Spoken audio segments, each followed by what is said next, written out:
Chapter 943. Old Ancestor Nan Ming nodded and said, "The Immortal Palace's request is to send the person with the highest cultivation other than the sect leader to participate in the war.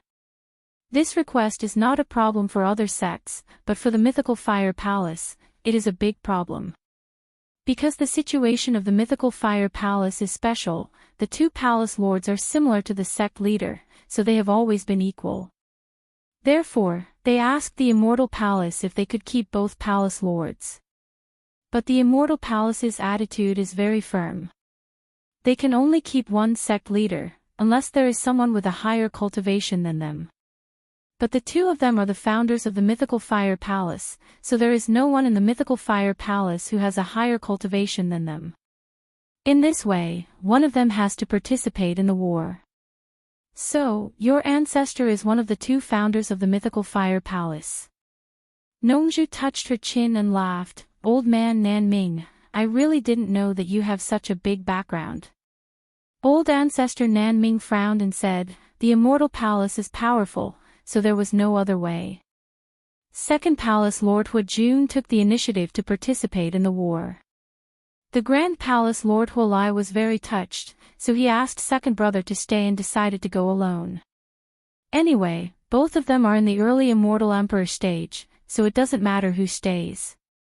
But in the end, second brother listed all kinds of reasons and insisted on going, so the first brother had no choice but to agree. But unexpectedly, on the eve of departure, second brother got into a dispute with a sect called the Heavenly Robe Sect and was injured by them. Even if he wanted to participate in the war, the Immortal Palace wouldn't agree. So the next day, eldest brother took second brother's place and came to the human world to participate in the war against the Demon Lord of 10,000 Swords. TSK. So you are the descendant of the Grand Palace Lord who founded the Mythical Fire Palace. Nongzhu sighed and said, "I have heard of the Tianyi sect who injured second brother in the illusionary Immortal City, but they were eradicated by the Mythical Fire Palace a long time ago. That war seems to have caused quite a big impact in the immortal world. Even now, people are still talking about it. It seems that the Tianyi sect suffered because they had a feud with the leader of the Mythical Fire Palace. No wonder." On the other hand, Yu Qianqiu frowned and muttered, "He was injured on the day before we set off. What a coincidence." He had always been a suspicious person. Whenever he encountered something like this, he would be suspicious. To put it nicely, he was farsighted and prepared for a rainy day. To put it bluntly, he was gauging the heart of a gentleman with the yardstick of a villain. Nongzhu was not good at quarreling when it came to serious matters. Otherwise, he would not have been chosen as the successor of the previous two punishment masters of the Demon Ghost region. Hearing what Yu Qianqiu said, he suddenly raised his eyebrows and squinted at the ancestor of Nan Ming, saying, "Old man Nan Ming, there may be some hidden story behind this. The timing is too coincidental. Most importantly, think about what time it was. That was when the Myriad Swords Demon Monarch was wreaking havoc in both the immortal and netherworld. At that time, the various sects would have restrained themselves. It's not right for something like this to happen at this time." The ancestor of Nan Ming looked at the two of them and nodded, saying, "You're right. There is indeed a hidden story behind this. Boss came to the human world and participated in several encirclements against the Myriad Swords Demon Monarch. Luckily, he did not die. In one fierce battle, he saved a deacon of the Heavenly Robe sect. In fact, he did not mean to save him, but at that stage, everyone had no way out and could only unite to fight against the enemy. When they could help each other, they would help each other. However, the deacon was seriously injured and could not be saved. Before he died, out of gratitude to Boss, he revealed a secret. It turned out that there was another hidden story behind the conflict between the second brother and the Heavenly Robe sect. In order not to take the risk of participating in this battle, he conspired with some people in the Heavenly Robe sect to put on a show and finally persuaded Boss to participate in the battle. Alas! That deacon of the Heavenly Robe sect was one of the people involved in the show. Nongju sighed and shook her head, saying, alas. Boss must be heartbroken after knowing this. It must not feel good to be schemed against by one's own brother. I just don't understand that second brother. Since Boss had already said that he would participate in the battle, why did he have to fight endlessly with Boss? Isn't this an unnecessary move? Yes, Boss was very sad. In the beginning, he did not believe it, but he knew that the words of a dying man are kind. There was no need for that deacon of the Heavenly Robe sect to lie to him before he died. Later on, when he thought about second brother's previous actions, there were indeed some loopholes. It was just that he trusted his brother too much and did not suspect anything. Elder Ancestor Nan Ming sighed. You are the same kind of person as second brother. What do you think of this? Nongju asked Yu Qianqiu.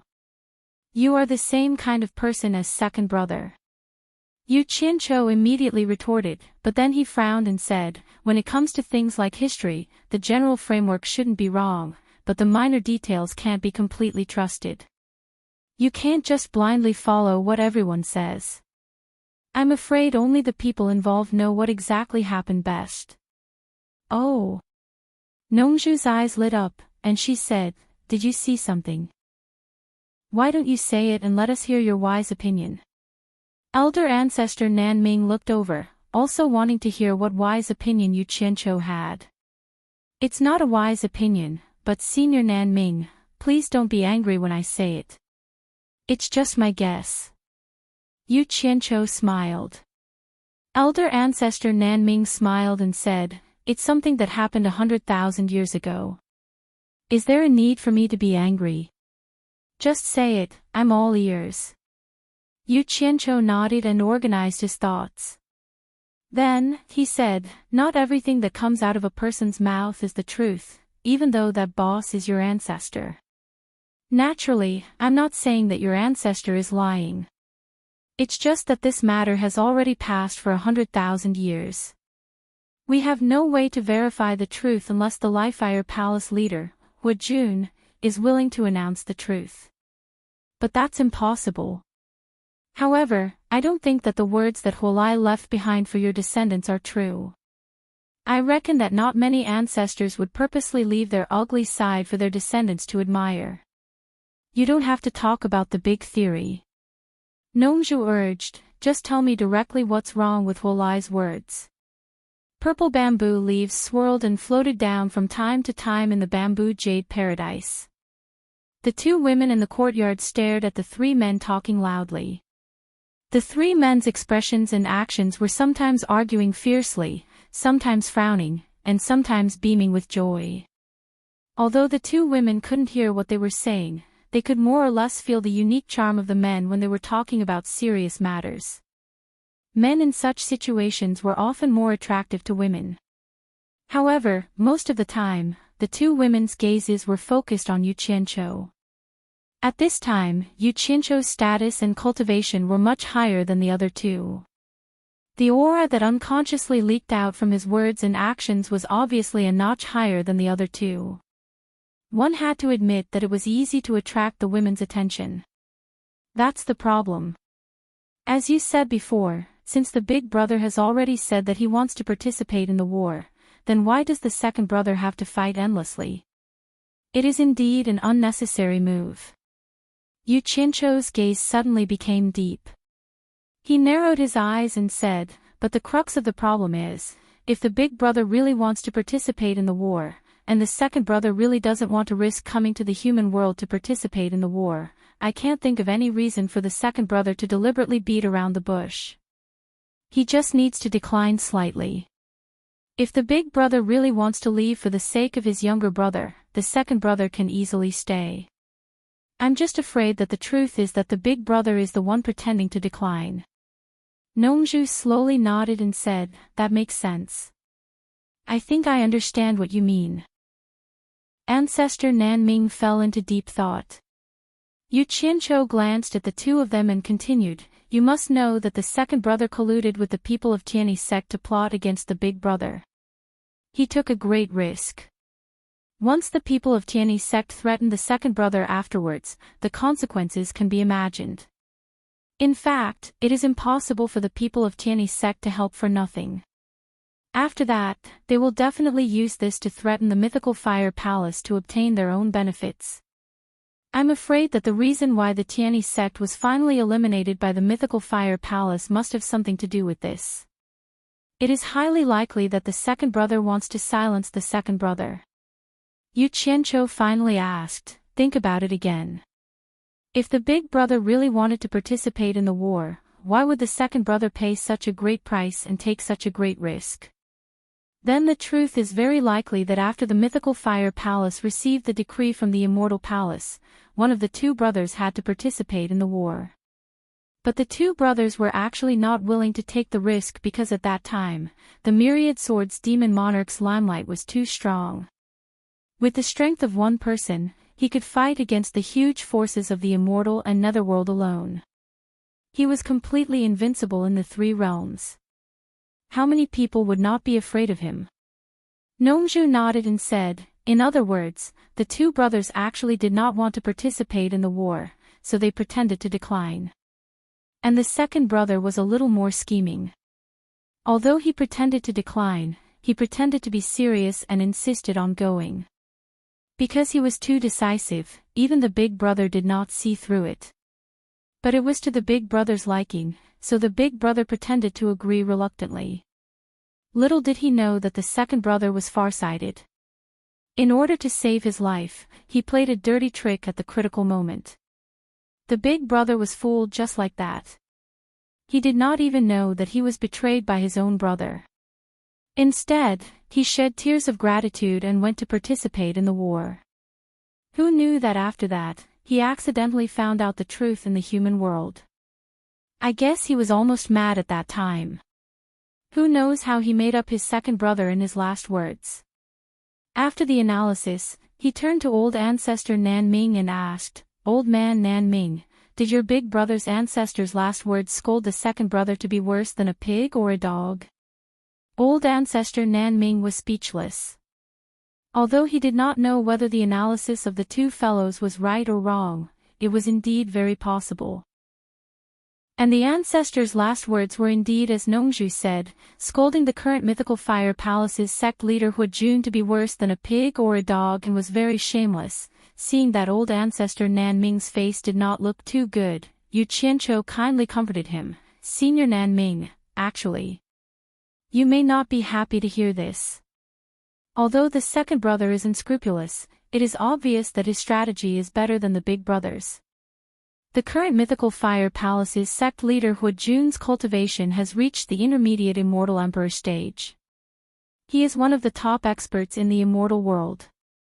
The mythical fire palace can stand tall in the immortal world where thousands of sects fight against each other, and its strength can even be ranked at the top, all thanks to sect leader Huajun's contributions. To put it bluntly, if the mythical fire palace was controlled by the big brother, it might not be where it is today. Maybe it would have collapsed long ago. 100,000 years. That is not a small amount of time. There are countless sects in the immortal world that have declined and been annihilated. The reason why the mythical fire palace can stand tall until now and become one of the top ancient sects in the immortal world is worth pondering. So, your ancestors' loss was not unjust.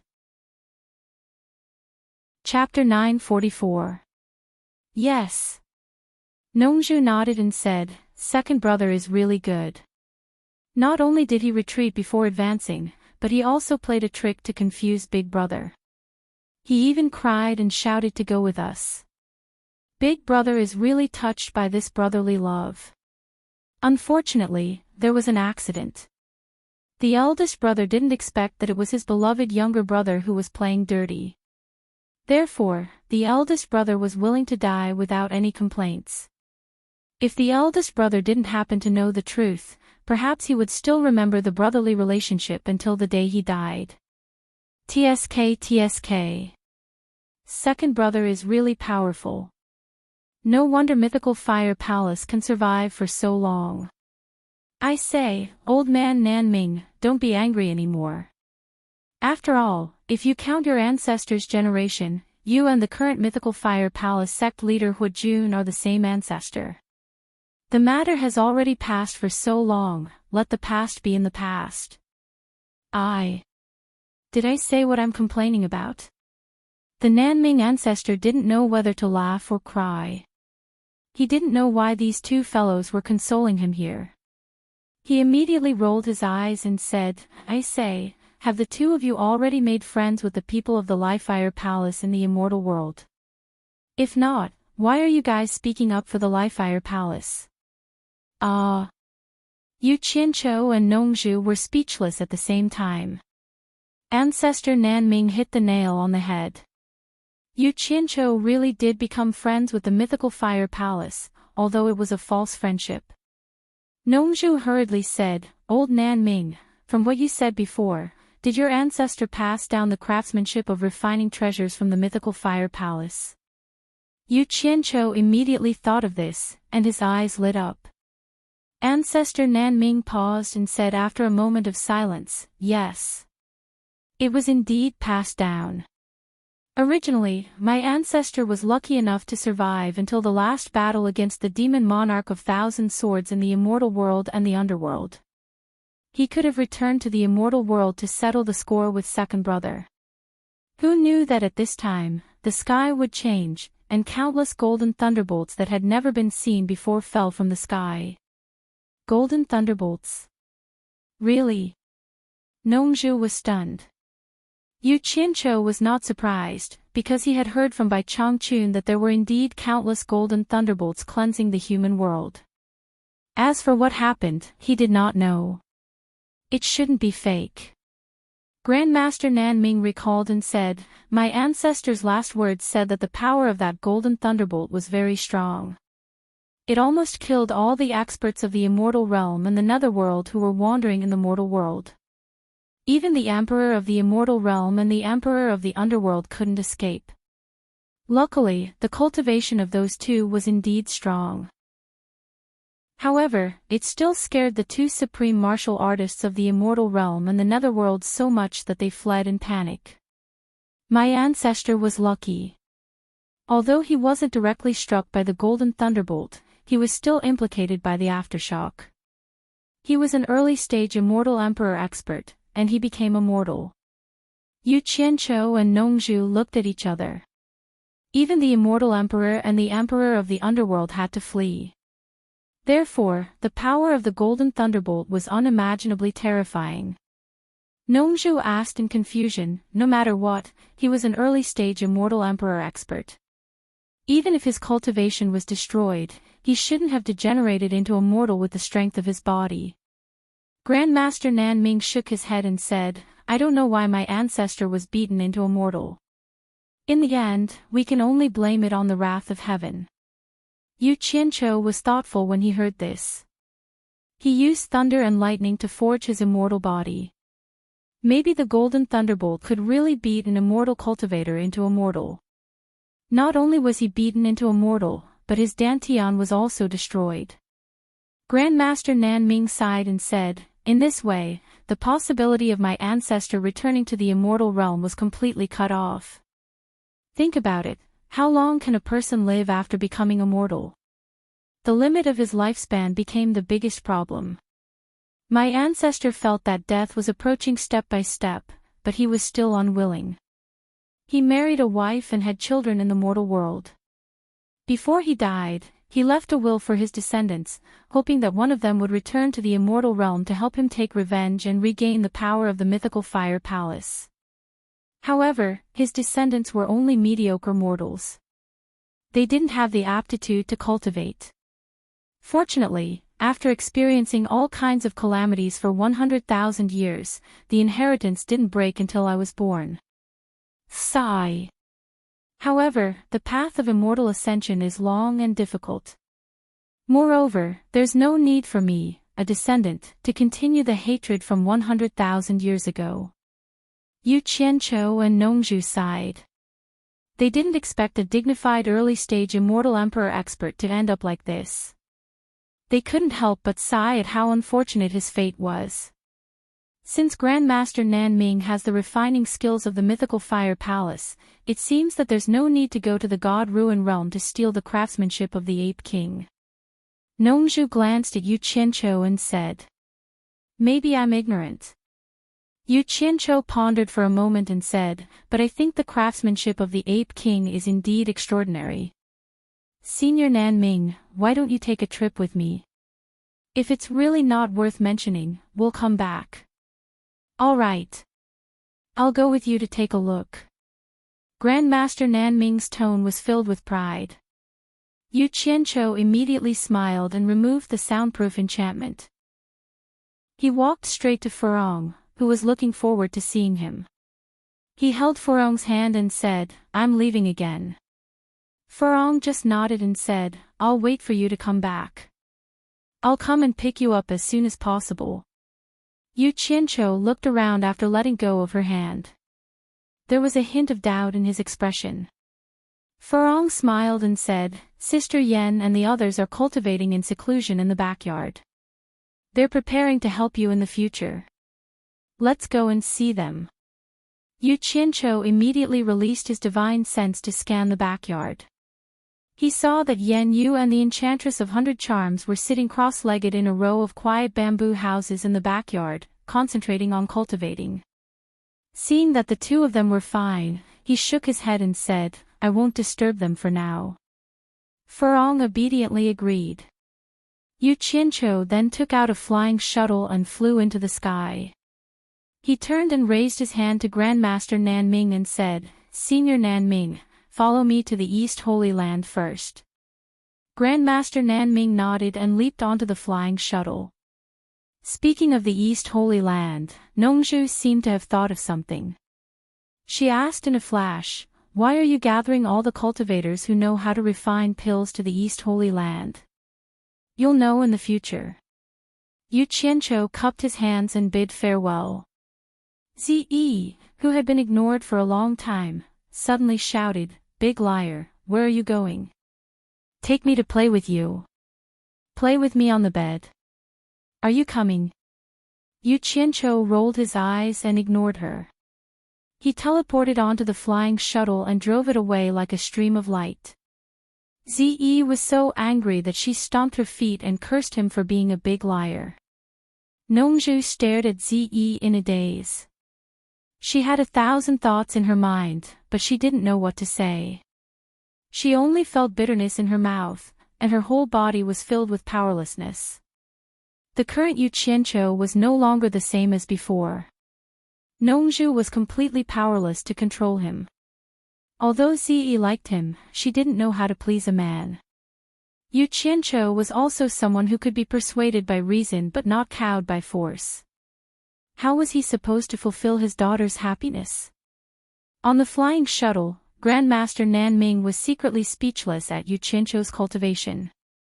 He felt that the speed at which Yu Qianqiu drove the flying shuttle seemed to be faster than a cultivator at the last stage of the soul formation realm. It was no wonder that he wanted to use the flying shuttle to carry him. Little did he know that if it wasn't for the fact that Yu Qianqiu didn't want to expose his ability to teleport between realms to too many people, he would have brought him to the Divine Ruin realm long ago. There was no need for him to come to the Eastern Holy Land. This was the first time Grandmaster Nanming visited the underground palace left behind by the cultivators of the Netherworld.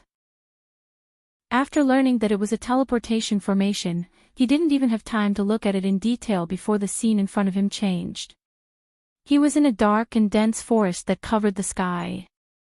Stepping on the thick rotten leaves, Grandmaster Nanming looked around at the unknown ancient trees around him and asked in shock, "This is the Divine Ruin realm?" "Yes. Follow me." Yu Qianqiu called out and dashed out of the forest. Grandmaster Nanming followed. Yu Qianqiu waved his arm and pointed at the maroon mountain in the distance that was emitting black smoke. "That is the great flaming mountain where the Ape King lives. It is indeed a good place to refine things," Grandmaster Nanming judged with the eyes of an expert. After Yu Qianqiu told him some things to take note of and avoid, the two of them dashed forward together. In a short while, they arrived in front of the cave at the mountainside of the Great Flaming Mountain. When someone barged in, the great strength fire apes in the various caves on the mountain immediately roared and roared. When they saw that it was Yu Qianqiu, they quieted down. It was Grandmaster Nan Ming's first time seeing the great strength fire apes, so he naturally couldn't help but take a few more glances. Yu Qianqiu was just about to call out to the Ape King when it was alarmed by the commotion outside the cave. "Ha! Brother Yu is finally here," the Ape King said with a laugh. When it saw Grandmaster Nan Ming, it guessed that he should be the person that Yu Qianqiu mentioned. It couldn't help but size him up carefully. When it realized that he only had the cultivation of middle-stage deity transformation, it couldn't help but look a little doubtful. It wondered if this person was really an expert in this field. After Yu Qianqiu introduced the two of them, Grandmaster Nan Ming felt a little apprehensive. After all, it was his first time seeing a great immortal realm cultivator. His gaze lingered on the metal vest on the Ape King's body. It was probably the one that Yu Qianqiu mentioned. The Ape King then waved its hand toward the cave and said, "Please come in. Let me see Mr. Nan Ming's refining skills." Hee hee. Yu Qianqiu smiled and said politely, "We are guests, so how can we usurp the host's position? Brother Ape, you should let us see your superb skills first." He had made up his mind. If Grandmaster Nan Ming liked the Ape King's skills, then he would talk about it. If not, then he would not waste time and send Grandmaster Nan Ming back as soon as possible. "All right." The Ape King waved its hand straightforwardly. "Please come in." It led the two of them into the cave. The cave was spacious enough to accommodate 7 to 8 people walking side by side at the same time. Waves of heat surged out from the inside. After walking for a short distance, there was a stone staircase that slowly led downwards. The three of them quickly arrived at the belly of the empty mountain that was emitting red light. There were many giant strength fire apes moving about inside. Looking up, the great flaming mountain was hollow. It was like looking at the sky from the bottom of a well. They could see the blue sky and white clouds above. The Ape King looked at the two of them who were looking around. Suddenly, it let out a roar that reverberated in the empty mountain. Immediately, as if it had issued a command, many running footsteps could be heard from the small caves around them. 2 giant strength fire apes carried the big spider's corpse out. Chapter 945. Hee hee hee. The caverns of all sizes around the empty mountainside were suddenly filled with uniform chants that sounded like the pulling of a rope. Then, the sound of drums rose and fell continuously. On the rocky ground in the center of the mountainside that was emitting red light, countless red flames shot out from the cracks of the rocks as if something was blowing them out from the ground. As the flames rose higher and higher, the red flames gradually turned from red to green and white like a sharp glint. Yu Qianqiu and Ancestor Nan Ming were both curious. They released their divine senses to investigate the surrounding caverns of all sizes. They saw that below those caverns, there were large iron boxes embedded in the stone walls. The airflow was rushing, and a group of giant strength fire apes were pushing and pulling a huge piston rod in front of the iron box. It was actually a bellow. There was naturally more than one bellow like this. There was one bellow in all the caverns of all sizes. Yu Qianqiu and Ancestor Nan Ming looked at each other. The former immediately transmitted his voice to the latter. "Do you guys also do this when you forge?" The latter paused and replied, "This is the most primitive method." "Are you sure that his forging skills are really unique?" The former was speechless for a moment before replying, "Let's wait a little longer. Maybe he has found another way to do it." The two then saw the 2 giant strength fire apes carrying the huge spider's corpse suddenly throw something into the green and white blazing fire formation that was 100 meters in radius. Bang! Rubble flew everywhere with sparks. The sound of drums did not stop. It was obvious that the fire apes had been pushing and pulling with all their might. The three of them stared at the huge spider's corpse that was burning in the flames for a long time, but they did not see any change in the huge spider's corpse. The Ape King had his hands behind his back and his legs slightly spread apart. He stood there with a righteous and awe-inspiring air, appearing to be very patient. Yu Qianqiu and ancestor Nanming thought that he was going to do something shocking, but after waiting for a long time, they gradually realized that something was wrong. Could it be that, cough, cough? Yu Qianqiu coughed and asked, Brother Ape, didn't you want to show us your forging skills? What are you waiting for? The Ape King turned around and looked at him as if he was an amateur. He waved his hand and pointed at the huge spider's corpse in the flames. Naturally, I am waiting for the fire force to clear before I forge. Grandmaster Nanming's cultivation base was the lowest among them. Originally, he had been waiting patiently even if he was impatient. However, when he heard the Ape King's words, he could not help but turn around and cry out in surprise together with Yu Qianqiu. Is there a problem? The Ape King was puzzled. Grandmaster Nanming could not help but ask, are you going to keep waiting like this? The Ape King immediately snorted coldly and said, do you have a better idea? That. Yu Qianqiu swallowed hard and interrupted, don't worry, Brother Ape. What he meant was, how long will it take for the fire force to be fully activated? The Ape King looked at the burning flames with a serious expression and said, the shell of the temple rainbow spider is extraordinarily hard. It will take at least 10 days and 10 nights for the fire to penetrate it. 10 days and 10 nights. Yu Qianqiu cried out in surprise again. This time, he did not plan to give face to the Ape King. He did not have so much time to play with him slowly. He turned and asked Grandmaster Nanming, do you have any way to make it faster? In reality, he could easily solve this problem himself. However, he was not too familiar with the situation in the Divine Ruin Realm. It was not convenient for him to take out the blue and purple flames to show off. It's very simple. Most master refiners will use some external objects to raise the temperature of the fire, such as using kerosene and the like. Grandmaster Nanming glanced at the Ape King as if he was worried that he would be unhappy. When he saw that the Ape King was also listening attentively, he felt relieved and continued, however, true master refiners are more or less proficient in the arrangement of formations.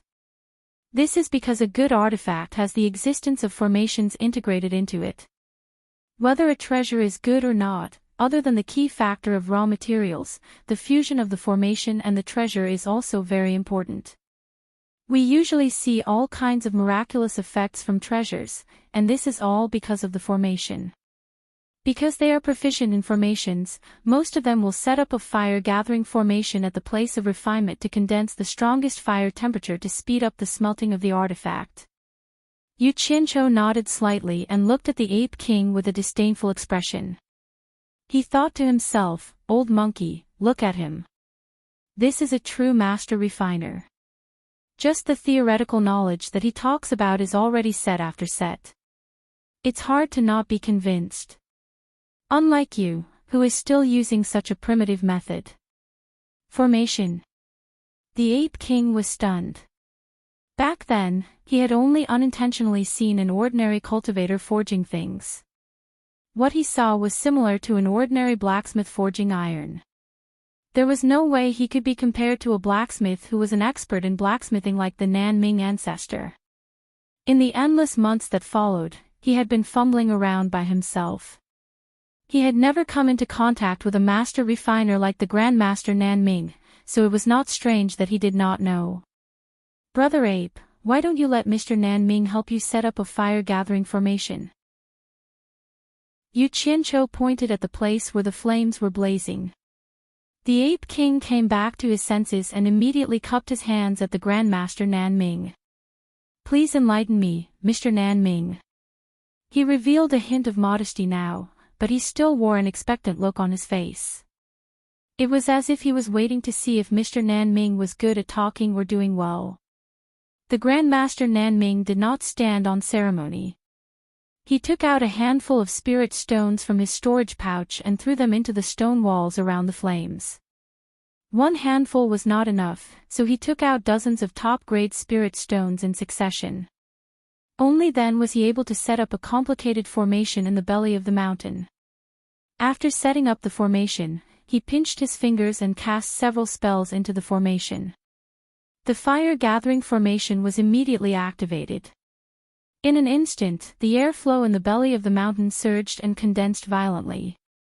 The Ape King and Yu Qianqiu could only feel the rolling heat waves in the belly of the mountain diminishing rapidly. They were suddenly swallowed back to the center of the mountain where the heat was spreading. The greenish-white flames that emerged from the cracks of the crushed stones on the ground looked as if they had encountered a tornado. The flames that rose high up in the sky began to swirl and gather toward the giant spider's corpse that was burning in the center. The Grand Master Nan Ming then cast several spells to adjust the formation. The greenish-white flames that were sweeping toward them were like flowing clouds, wrapping around the giant spider's corpse and burning it to its heart's content. The effect of the gathering and burning was probably dozens or even hundreds of times stronger than before.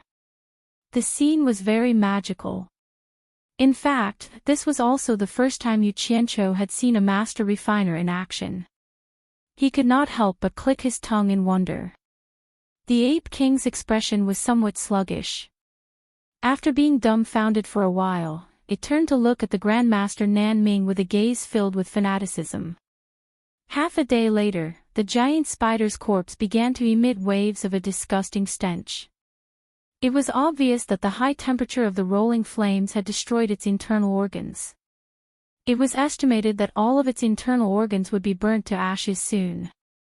Then, a slightly red carapace gradually appeared in the greenish-white flames. When it turned completely red, the Grand Master Nan Ming cast another spell into the formation. In an instant, it turned into a ball of burning flames that quickly spread out to its original state.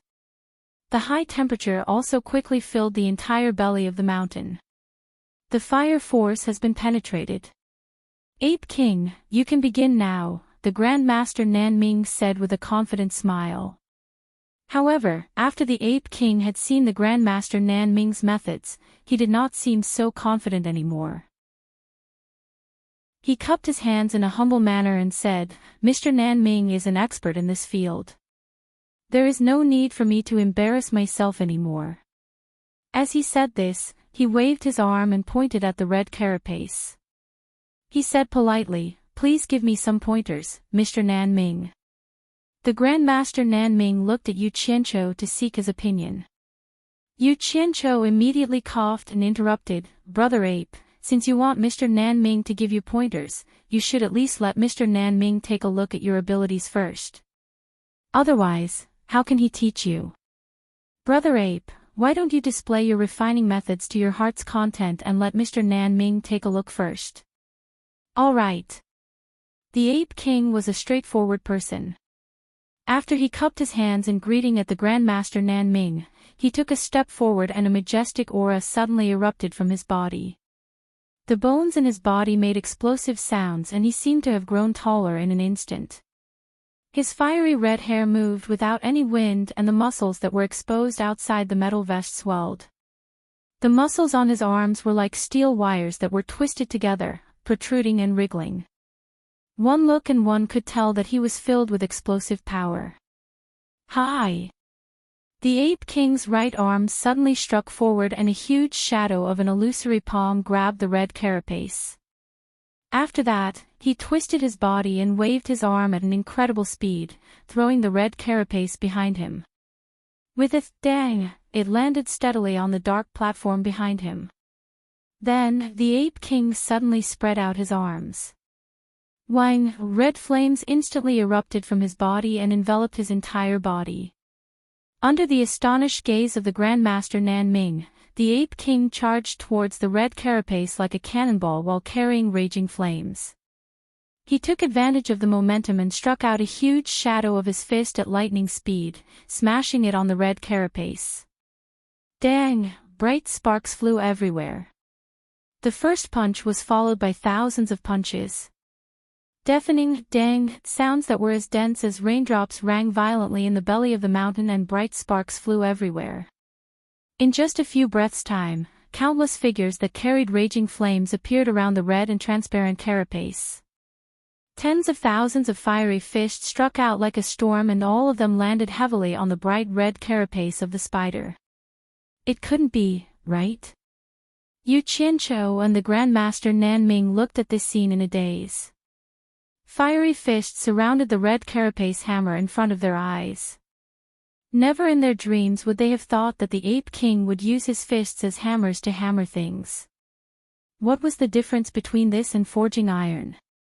Senior Nanming, with your eyesight, can you tell what he's doing?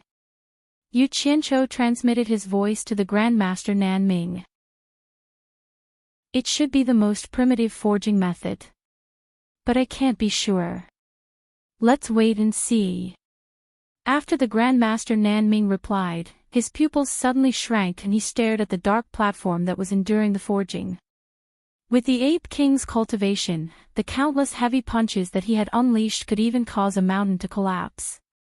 However, the black platform's endurance was so strong that it was unbelievable. No matter how many punches were thrown at it, it would not budge. After another half a day, the bright red carapace of the spider finally began to shrink bit by bit under the bombardment of countless heavy punches. Chapter 946. The strange thing was that after such a long time, the red color of the carapace should have gradually dimmed due to the heat dissipating. However, the spider's carapace didn't seem to be affected by the Ape King's concentrated attacks. Even after half a day had passed, it still maintained its bright red heat. Yu Qianqiu understood the reason after pondering for a while. It was probably related to the Ape King's blazing fists and the raging flames that surged out of its body. The Ape King moved quickly with flames all over its body. It was as if it was using fire to wrap around the spider's carapace to prevent it from cooling down. In addition to the violent and concentrated blazing fists, even a piece of dark steel would be scorched by it. What a one-track mind. As Yu Qianqiu sighed, he glanced at elder ancestor Nanming and immediately realized that something was wrong. He followed the elder's gaze and also noticed that there was something strange about the pitch-black platform. He transmitted his voice and asked, "Elder Nanming, is the platform that withstood the tempering a treasure?" "I can't tell what it is either, but it must be a treasure to be able to withstand such heavy attacks," elder ancestor Nanming said with certainty. 3 days passed by just like that. The spider's carapace had long changed beyond recognition. Its huge body that was about 10 meters long had become a 2-meter square metal block. Even so, the Ape King continued to swing its blazing fists.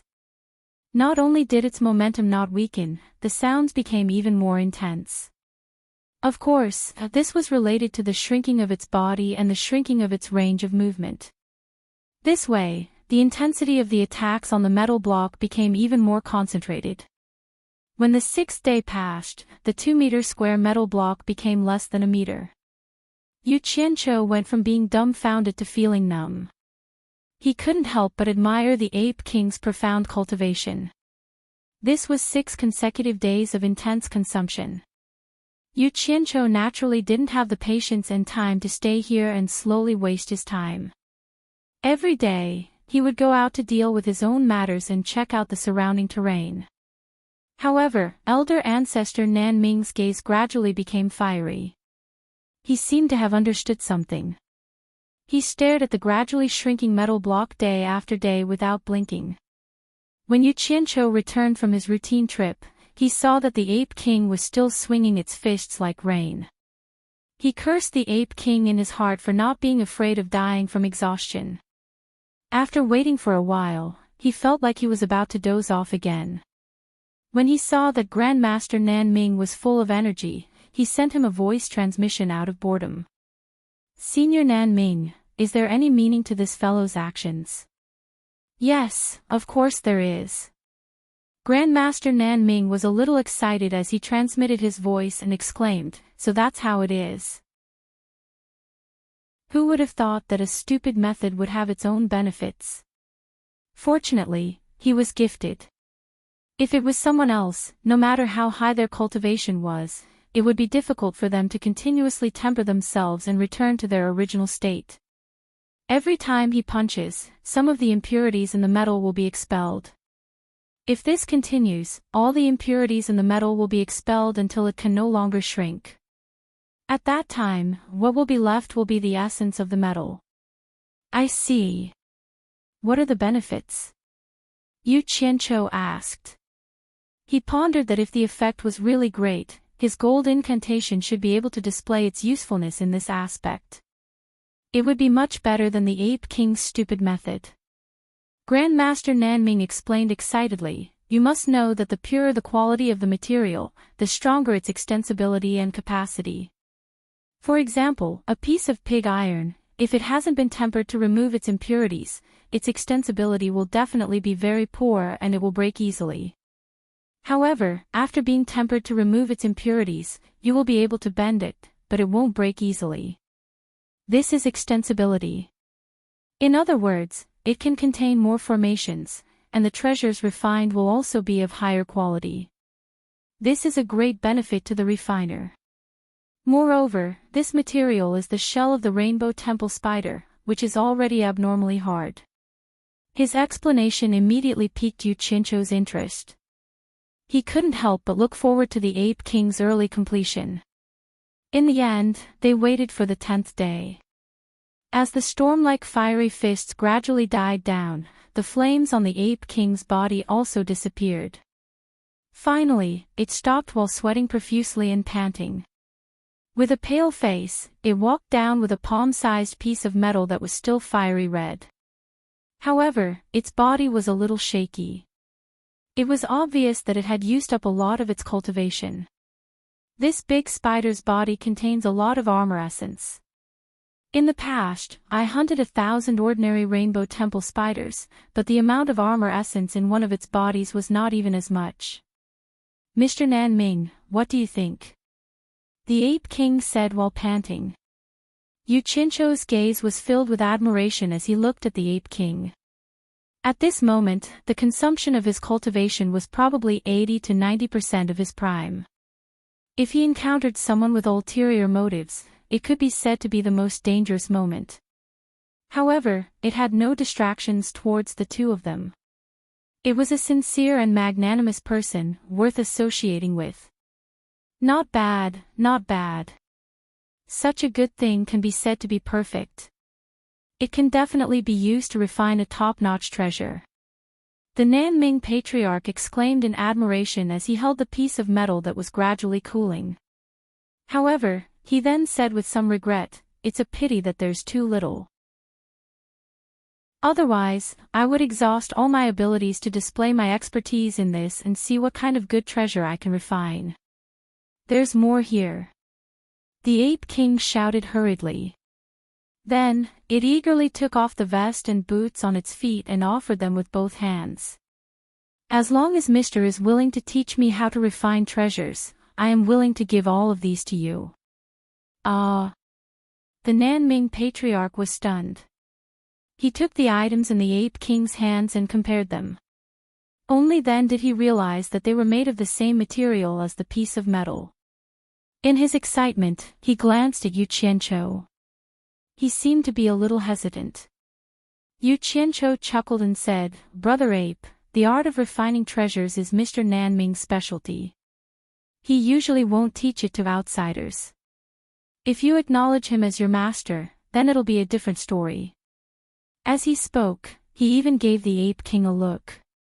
The Ape King was stunned, but he immediately reacted. He knelt down at the Nanming patriarch and bowed. Disciple Yuan Hong pays respect to master. The Nanming patriarch's expression froze. He transmitted his voice to Yu Qianqiu, this is too childish. His cultivation base is much higher than mine. How can I be his master? You're being pedantic.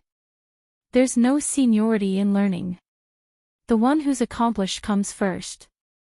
Besides, he's not asking you to teach him cultivation. He's learning your skills and refining treasures. In this aspect, you're good enough to be his master. Yu Qianqiu transmitted his voice. Besides, there's only benefits to you if you can take in a disciple with such a high cultivation base. At the same time, it'll also be beneficial to my future arrangements. Just take it as giving me face and take him in. As for how much you should teach him, it's up to you. No one can force you to do this, right? He had his own plans. He had brought the army of Utopia to the Divine Ruin Realm for 2 reasons. Firstly, he was prepared to use the ferocious beasts in the Divine Ruin Realm to train them. Secondly, he wanted the army to use the training opportunity to collect the inner cores of the ferocious beasts so as to help Baisuzhen master the 10,000 Demon Heart Sutra as soon as possible. However, this area was the Ape King's territory.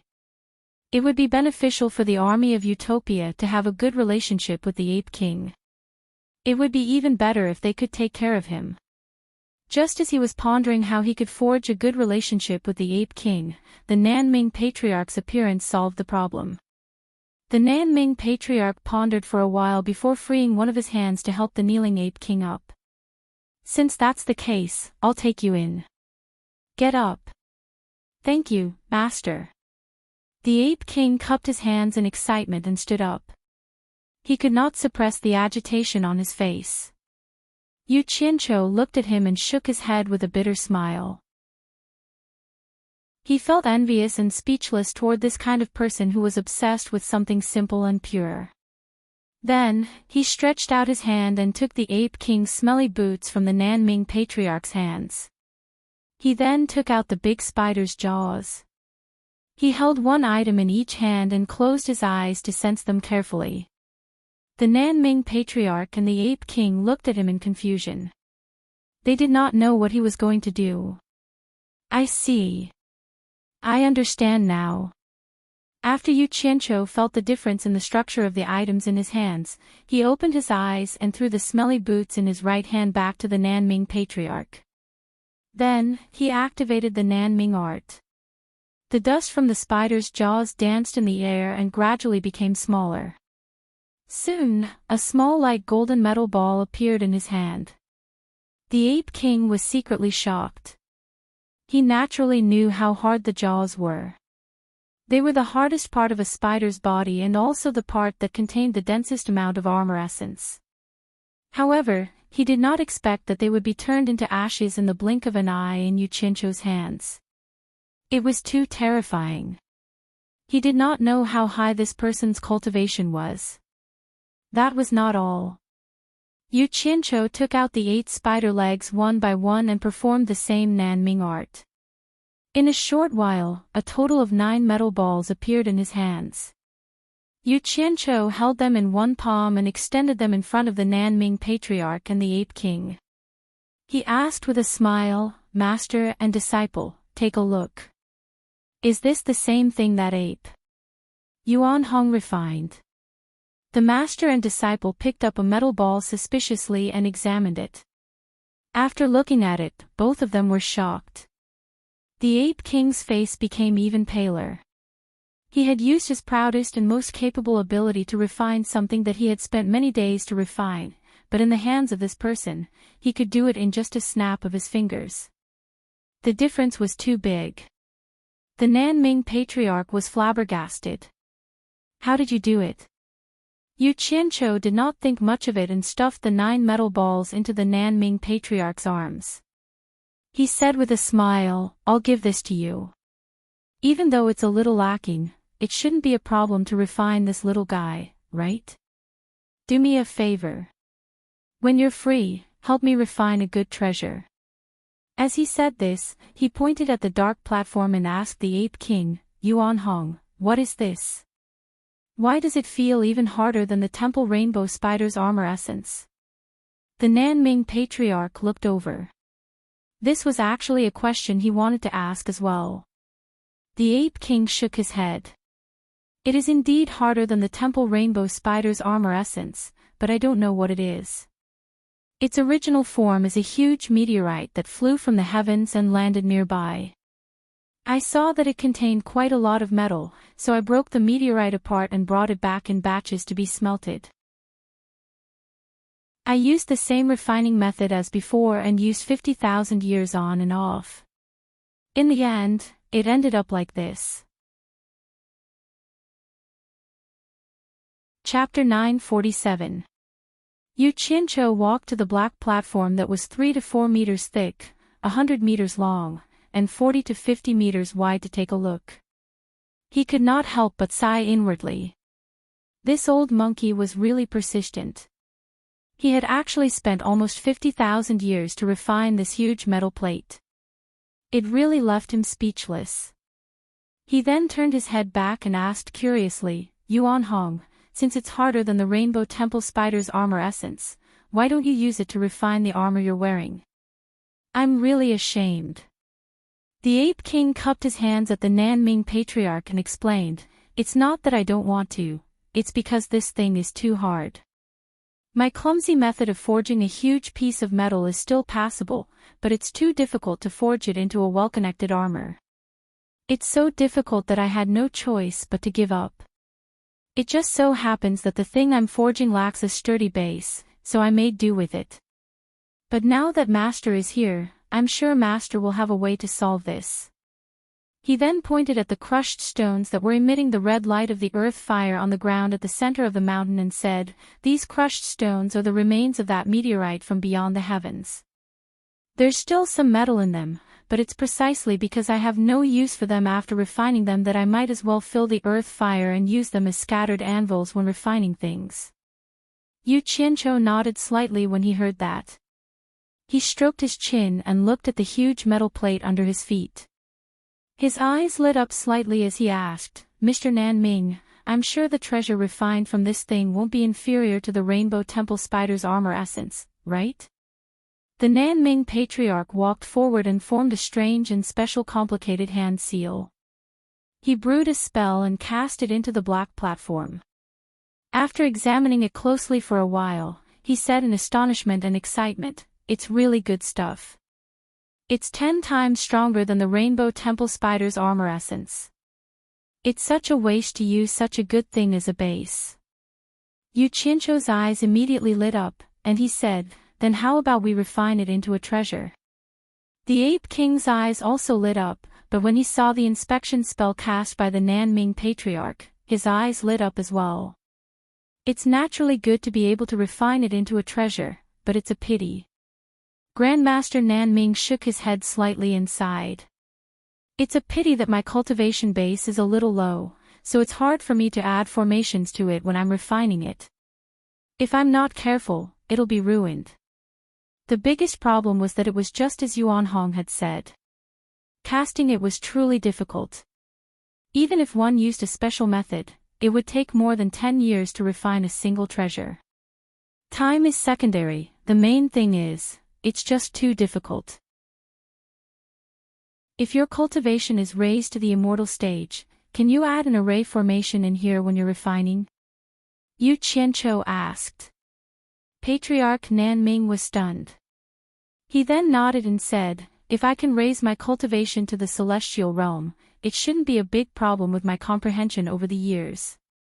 But how can it be so easy to raise my cultivation to the celestial realm? Yu Qianqiu waved his hand and stopped arguing about this problem. He then asked, then if I help you cast the item you want to refine first, the time needed to refine it should be greatly reduced, right? When he said this, the Nanming Patriarch and the Ape King's eyes lit up at the same time. They both recalled his miraculous method just now. This matter was probably not a problem for him at all. The Nanming Patriarch clapped his hands and shouted, this is the biggest problem. If you can cast it first, it'll greatly reduce the time needed to refine it. I can guarantee that you'll be able to refine a set of treasures in 10 days. However, after his excitement, his expression darkened again.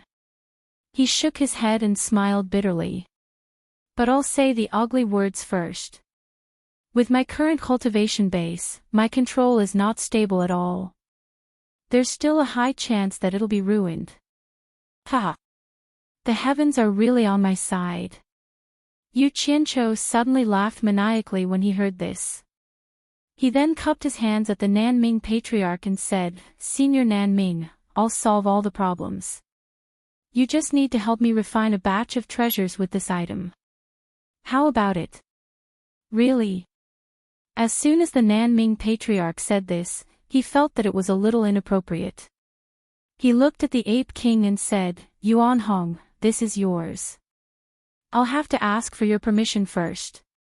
Yu Qianqiu immediately narrowed his eyes and stared at Yuan Hong. If he dared to stop him, then don't blame him for being impolite. Disciple will listen to master's arrangements. But disciple has a request. The Ape King bowed a little nervously and said, "Disciple only asks that when master refines the treasures, disciple can be allowed to learn by the side. Even if it's to be an assistant to gain experience, it's fine." After he finished speaking, he did not dare to raise his head. Although he was now the disciple of the Nanming Patriarch, he was used to ruling over this area and being the overlord. It could be said that bad habits were hard to change. Otherwise, why would a disciple raise conditions to their master? But this was already a very big change. It would probably take some time to settle everything in one go. At the very least, he had to wait until the Nanming Patriarch revealed his methods of refining treasures and convinced him wholeheartedly. Otherwise, it was very possible that he would kill the Nanming Patriarch, his master, in a fit of unhappiness. After all, the ethics within the ruins of God could not be compared to the outside world. It was inevitable that the dignified Ape King would have some wild nature and temper.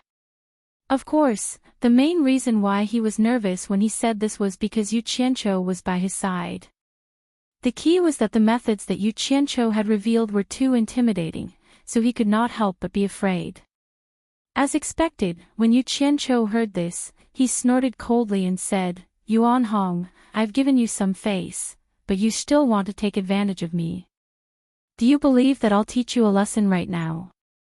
I'm warning you, if anything happens to Mr. Nanming here, I'll immediately make sure that not a single living thing can be found in this flaming mountain, starting from you."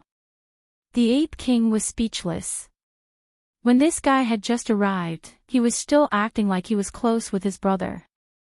Why did he suddenly turn hostile now? He could not help but look at the Nanming Patriarch with a pleading look. The Nanming Patriarch immediately waved his hand at Yu Qianqiu, indicating that he should stop talking. He said to the Ape King, "Since you've acknowledged me as your master, I'll naturally teach you what I should teach you. However, I don't want to hear about this bargaining a second time. Otherwise, our relationship as master and disciple will end here. I'll forget about it this time. I'm refining treasures here, so naturally, I need someone to help me. You can start learning from me." "Thank you, master." The Ape King bowed excitedly. Yu Qianqiu immediately walked over and patted his shoulder. He said with a smile, "That's right. As a disciple, you should act like a disciple. Otherwise, what's the point of being a disciple? Don't you think so?" He could turn hostile and laugh whenever he wanted, but a straightforward person like the Ape King could not get used to it. He could only cup his hands awkwardly and said, "I've learned something." Actually, as long as he did not do anything out of line, Yu Qianqiu did not plan to do anything to him. He was just trying to scare him just now so that he would have some scruples in his heart. This was also to save him trouble in the future. Since the matter was over, Yu Qianqiu no longer pestered him. He immediately took out a great restriction-breaking pill, a marrow-cleansing pill, and an immortal ascension pill. He pulled the Nanming Patriarch over and explained how to use them and the symptoms that would appear. Finally, he stuffed them into the Nanming Patriarch's hand. Is this real?" The Nanming Patriarch looked at the pill in his hand in disbelief. The Ape King did not think that what Yu Qianqiu said was a lie. Instead, he became even more wary of Yu Qianqiu. "My character is famous for being good. You don't believe others, but you don't believe me. Don't worry and take it. Just deal with it according to what I say." Yu Qianqiu urged him to start quickly and not waste time. Old ancestor Nanming was both excited and skeptical. If Yu Qianqiu didn't praise his character, he would have directly consumed it. But once Yu Qianqiu praised his character, he immediately became a little timid. Others did not know, but he had been with Nongzhu for a long time. He often heard Nongzhu talk about the dirty things that Yu Qianqiu had done. The Yu Qianqiu in Nongzhu's mouth could be said to be a person who did all kinds of good and bad things. It would be strange if the Nanming patriarch was not afraid. However, when he thought about it, Yu Qianqiu did not have the intention to harm him. With his current cultivation, if he wanted to harm him, he could do it directly. There was no need to go around in such a big circle. In addition, with Yu Qianqiu's unceasing urging, the Nanming patriarch gritted his teeth and walked to the center of the dark platform. He sat down cross-legged and took the limit-breaking pill. The facts proved that Yu Qianqiu did not lie to him. When his cultivation successfully broke through to the final stage of soul formation with the help of the Spirit Stone, the Nanming patriarch was immediately excited. He did not expect that he would break through the shackles that he had not broken through for so many years in one go. Of course, he had just taken a limit-breaking pill, so the toxins in his body were not heavy. Thus, he did not suffer much. Otherwise, he was afraid that he would really doubt Yu Qianqiu's intentions. The Ape King saw with his own eyes that his master's cultivation broke through just like that. The shock in his heart could be imagined. The Nanming patriarch had no more scruples now. Without the urging of Yu Qianqiu, he quickly swallowed the marrow cleansing pill. After tossing and turning his body black, the immortal ascension pill was stuffed into his mouth like candy. However, he suffered a little this time. However, Yu Qianqiu had already told him in advance, and he was already mentally prepared. He gritted his teeth and finally endured it. His cultivation successfully stepped into the early stage of minor immortal. This is real. I really stepped into the immortal realm. The Nanming patriarch checked the changes in his body. He still could not believe it. He felt like he was dreaming. Did he really break through to the immortal realm that he dreamed of so easily? At the side, the Ape King looked at Yu Qianqiu as if he was looking at a god. He muttered in his heart, if I get on good terms with him, will he be able to help me improve my cultivation? All right. Stop dreaming. Put on your clothes first. After I help you forge an immortal body, you will be considered to have truly stepped into the ranks of immortal cultivators. It's still too early to be happy. Yu Qianqiu waved his hand as if he was used to this scene. Looking at the old man's naked body was really boring. The Nanming patriarch was a little too excited. He no longer cared about being shy. After putting on his clothes, he obediently stood beside Yu Qianqiu and waited for instructions. In the past, he had never been so obedient in front of Bai Changchun. Yu Qianqiu also wanted to hurry up and get things done. He had too many things on hand and had no time to waste. Thus, he led the Nanming patriarch outside and the two of them flew to the peak of Flaming Mountain. How could the Ape King let go of such an opportunity to broaden his horizons? He braced himself and followed them. After Yu Qianqiu told the Nanming patriarch some things to take note of, he glanced at the Ape King who was standing nearby and watching weakly. He secretly pinched the purple flames in each of his palms and placed them on his back. He stood on the peak of the mountain with the demeanor of a grandmaster. Facing the heaven and earth, he shouted, "There is righteousness in the heaven and earth. Wind, fire, thunder, and lightning, listen to my command." Chapter 948. Why did these words sound so familiar? In fact, it was half-baked. Upon hearing this, Ancestor Nanming, who was sitting cross-legged on the ground, pondered for a moment and immediately became spirited. Especially the opening line, "Heaven and earth have righteousness." Wasn't this the mantra of Bai Changchun's starting gesture? As expected of Bai Changchun's disciple, it was Bai Changchun's personal great technique. Now he could rest assured. Ancestor Nanming's nervous heart calmed down. He had misgivings about Yu Qianqiu's character, but he still had confidence in the ability that Bai Changchun had taught him. That old fellow who had fought against heaven and earth and presided over the demon domain for 1,000 years was not just any ordinary person. He could be said to be a peerless genius. Now that things had come to this, he was the first to comfort himself. Little did he know that the skill that Yu Qianqiu was using now had nothing to do with his master, Bai Changchun. He just wanted to take the opportunity to intimidate the Ape King, which could be considered as giving his hero army an extra layer of protection in the divine ruin realm.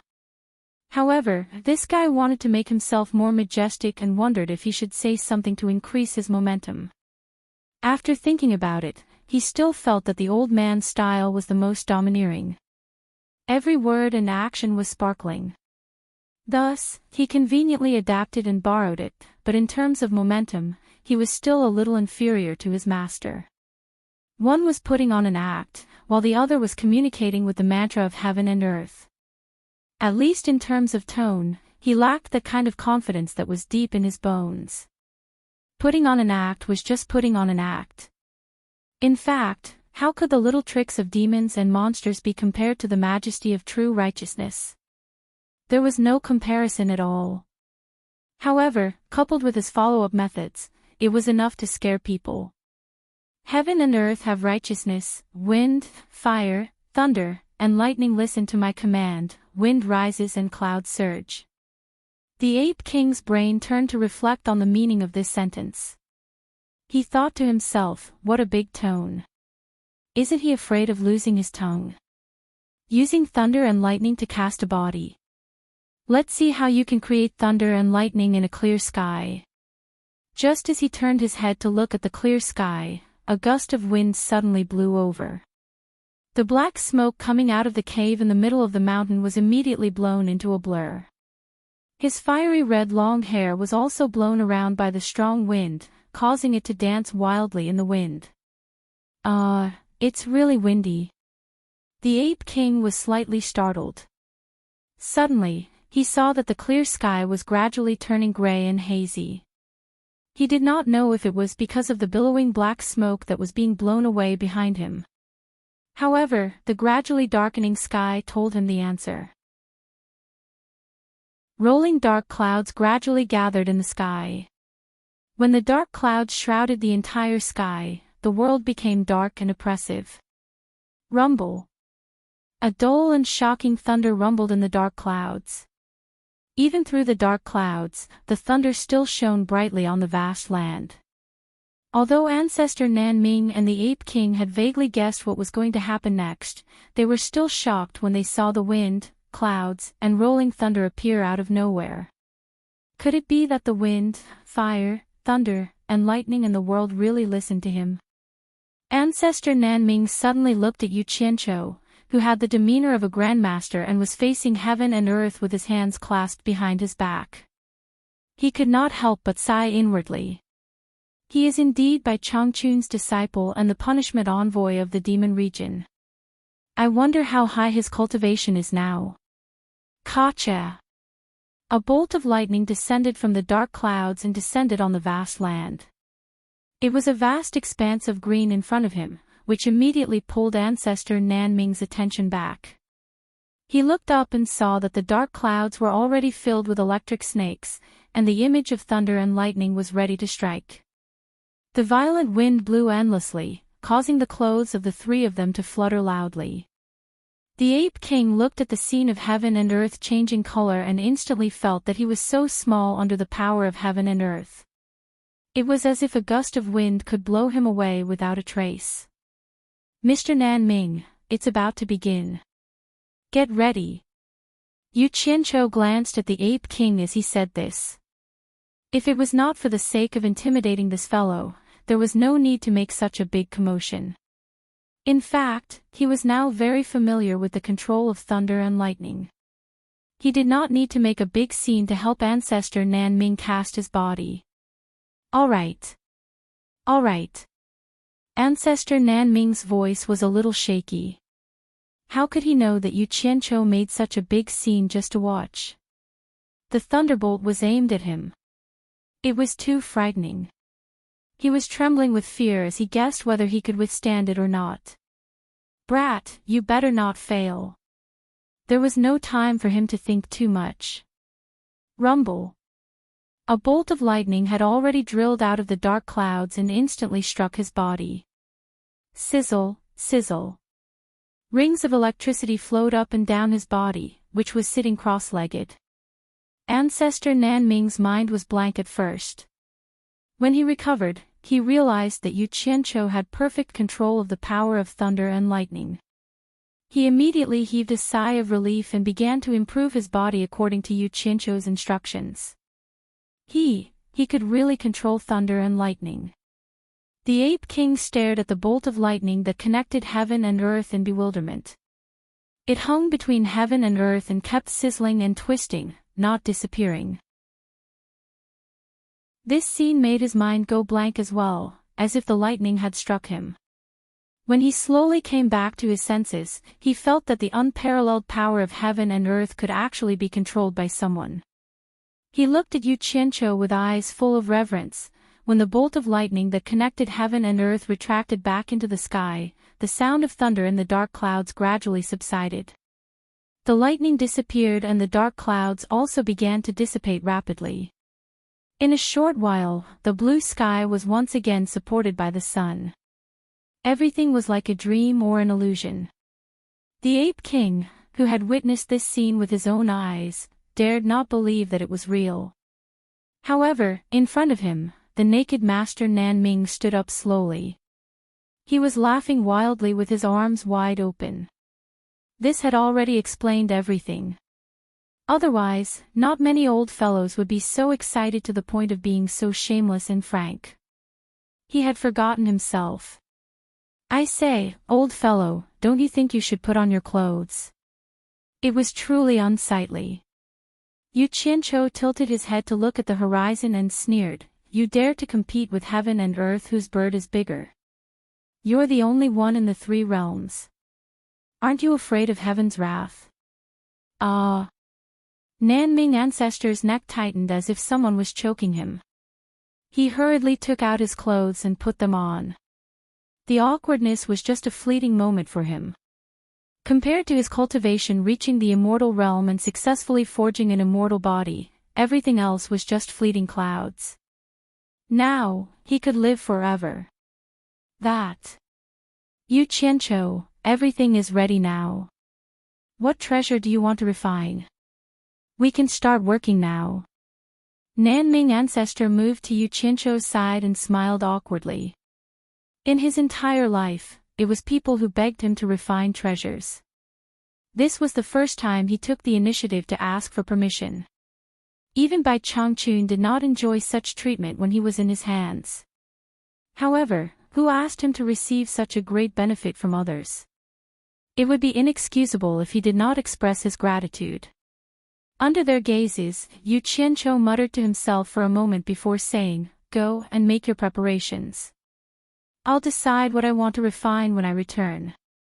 With the combination of strength and gentleness, he had already subdued both master and disciple. Since he had put in so much effort, it was only natural that he would receive something in return. His tone of voice already carried a hint of ordering his subordinates around. With these words, he transformed into a stream of light and swiftly flew into the distance. In the valley within the misty sea of fog, after Zhang Ping sent his men to investigate the surrounding terrain, he quickly arranged for the army to construct appropriate fortifications on the spot. Bunkers and hidden sentry posts radiated out from the valley in all directions. Inside the valley, Yu Qianqiu and Zhang Ping, the master and disciple duo, gathered a few others together.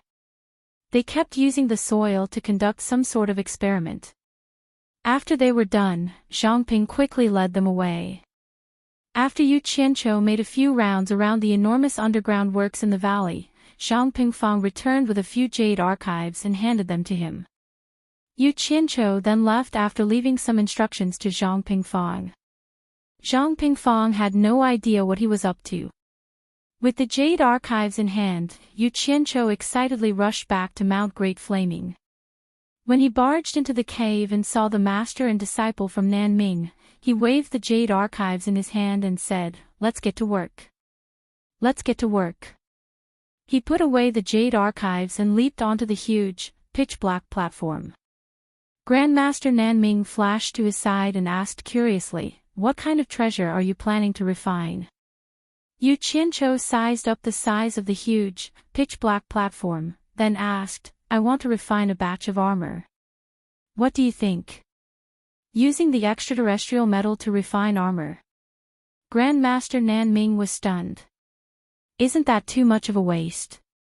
Normal armor won't do. With you around, can't you refine them all into treasures?" As Yu Qianqiu spoke, he was suddenly stunned. He looked at Grandmaster Nanming and smiled. "Extraterrestrial metal. Looks like you've already come up with a name for this item. It's a good name. Let's call the refined armor the extraterrestrial metal armor." Grandmaster Nanming was speechless. What was he talking about? "Nanming, I've already thought of the appearance of the extraterrestrial metal armor. What do you think?" Yu Qianqiu said to himself as he took a few steps back. He slowly opened his arms, and the pupils of Grandmaster Nanming and Ape King suddenly shrank. They saw that the huge, pitch-black platform suddenly seemed to come alive. Like a group of black ants, they climbed up from under Yu Qianqiu's feet and quickly covered Yu Qianqiu's entire body. A Yu Qianqiu wearing armor with only a pair of eyes revealed stood in front of the master and disciple. That wasn't the end of it. The armor continued to change its outer shape. Small and sharp spikes that were about 1 centimeter long covered the surface of the armor. Especially on the shoulders, there were 3 1-inch spikes in a triangular shape. There were also 1-inch spikes on the elbows and the backs of the palms, knees, and soles of the feet.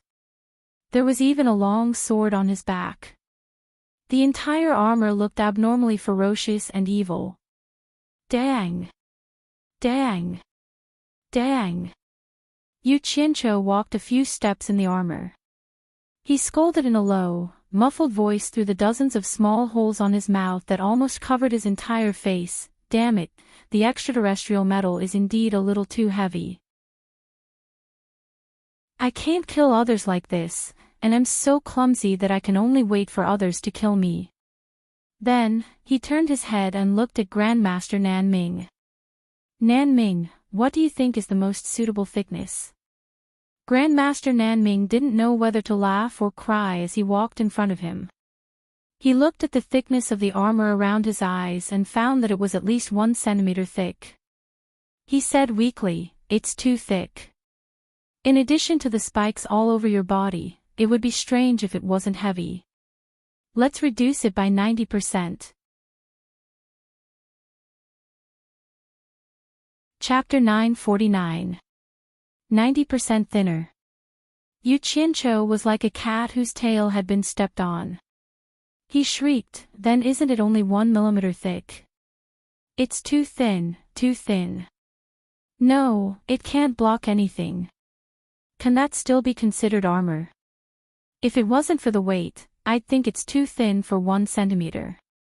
1 millimeter isn't thin." Nanming Patriarch tried his best to explain, "Don't forget what this is. This is the metal essence from beyond the heavens. With just this 1 millimeter thickness, even if you let Yuan Hong use all of his strength, he wouldn't be able to break through it. If it wasn't for the fact that we have to add a formation to it and that we need a certain thickness when refining it again, I think it'd be better to make it thinner. If someone's cultivation is so high that they can break through the metal essence from beyond the heavens, it'd be useless even if you add another meter. They can still break through it. Moreover, after adding a formation inside, its defense will be greatly increased." What you said makes sense." As he spoke, the armor on his body retreated like the tide, merging back into the large black platform beneath his feet. Yu Qianqiu waved the remaining thin piece in his hand and said, "Wait for me, I'll be back soon. He rushed out of the belly of the mountain. He had to find someone to test whether this 1 millimeter thickness was solid or not. The master and disciple looked at each other, not knowing what he was going to do. Suddenly, Nanming Patriarch noticed that Ape King's forehead was drenched in sweat. He couldn't help but ask curiously, "What's wrong with you?" Ape King wiped his sweat and stared at the black platform in a daze. He then asked with lingering fear, "Master, just how high is his cultivation?" He was truly frightened by Yu Qianqiu's methods. He had used 50,000 years to accumulate the metal essence from beyond the heavens in the belly of the mountain. Now that he saw Yu Qianqiu using it as if it was a toy, it was no different from having a nightmare. "You're asking me?" Nanming Patriarch shook his head and smiled bitterly. "Who should I ask? I don't know what level his cultivation has reached, but in short, he can't be predicted with common sense. He's a monster." On the 22nd floor of the World Chamber of Commerce, a door opened and Yu Qianqiu rushed out. He flew to the side of Wei Chuanqiu, who was sitting cross-legged at the door.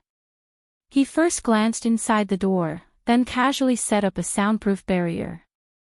Holding the thin piece of extraterrestrial metal essence armor plate that was only 1 millimeter thick, he waved it in front of Wei Chuanqiu, who was sitting cross-legged with his eyes closed, and said, "Bat King Wei, look what I've brought you." Wei Chuanqiu opened her eyes without hesitation. She stared blankly at the black object in front of her for a while. Then, she stood up and asked suspiciously, "Why are you so kind as to give me something good? Isn't it just a piece of broken metal?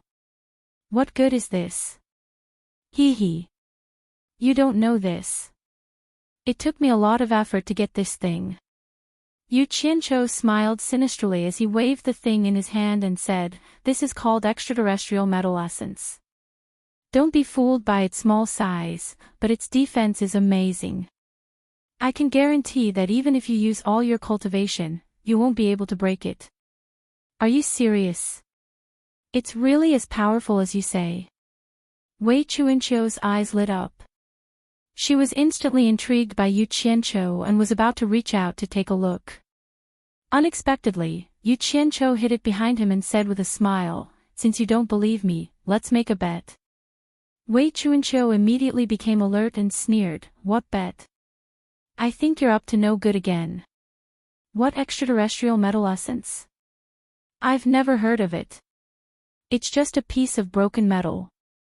You can give it to me if you want, but I don't care." "Look at you. I told you that you don't believe me. If this is considered a piece of broken metal, then there's nothing good in this world." Yu Qianqiu took out the piece of metal from behind him with a look of disdain and sighed, "How about this? In order to verify that this piece of metal you said is really indestructible, let's make a bet. If you can't break it, then I'm sorry. I'll take it back and not give it to you. If you can break it, then I'll give it to you." Really indestructible? Wei Chuanqiu thought that whether she gave it to him or not, there was no loss to her. She took the thing in her hand and flicked it with her finger. In the end, she found that it was really not an ordinary thing. Her eyes lit up again and she immediately became spirited. "How is it? I didn't lie to you, did I?" Yu Qianqiu urged, "Quickly try it and see if you can break it." With its dang sound, Wei Chuanqiu's finger touched it with a green light. Then they put their heads together and looked at it. There was no mark on it at all. Wei Chuanqiu immediately exclaimed, and then a series of green light poked on the broken piece of metal. After a series of dang dang dang sounds, there were some slight scratches on it, but it was far from being damaged. Such a thin thing was actually so indestructible. Wei Chuanqiu immediately clicked her tongue and said in surprise, "It's really a good thing." "Of course." Yu Qianqiu was delighted, but he didn't forget to ask, "Old bat, is that all you can do? Have you used all your cultivation?" "Just a little more. If you can't break it, I'll take it back." "Why are you in such a hurry?" Wei Chuanqiu rolled her eyes, then she mustered up her strength and poked the piece of metal for a while. However, only some slight scratches were left, which was really incredible. Wei Chuanqiu was still unwilling to give up.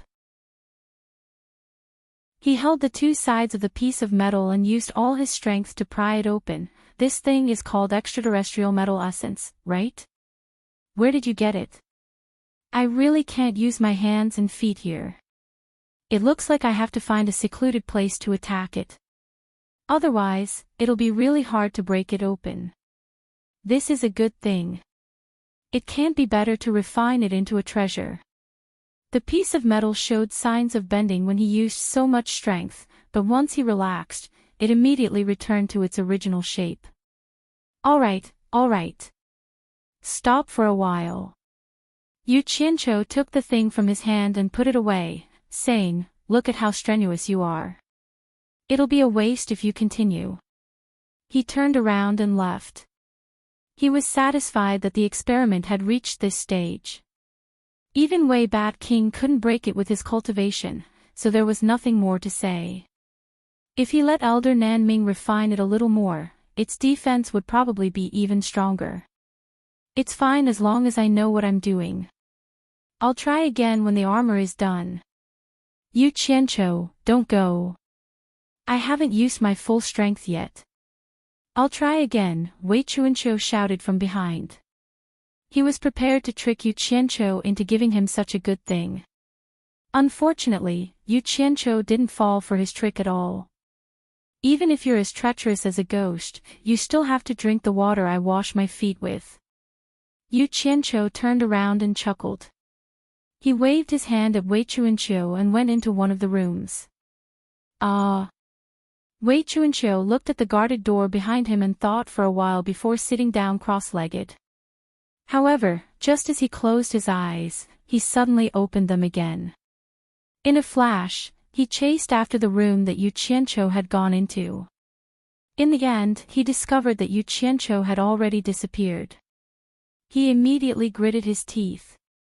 Only after he calmed down did he realize that he had been tricked by Yu Qianqiu. Yu Qianqiu had gone around in circles and didn't know how to react. He couldn't understand why he would be so stupid as to make such a bet with Yu Qianqiu. If the item couldn't be broken, it wouldn't be given to him.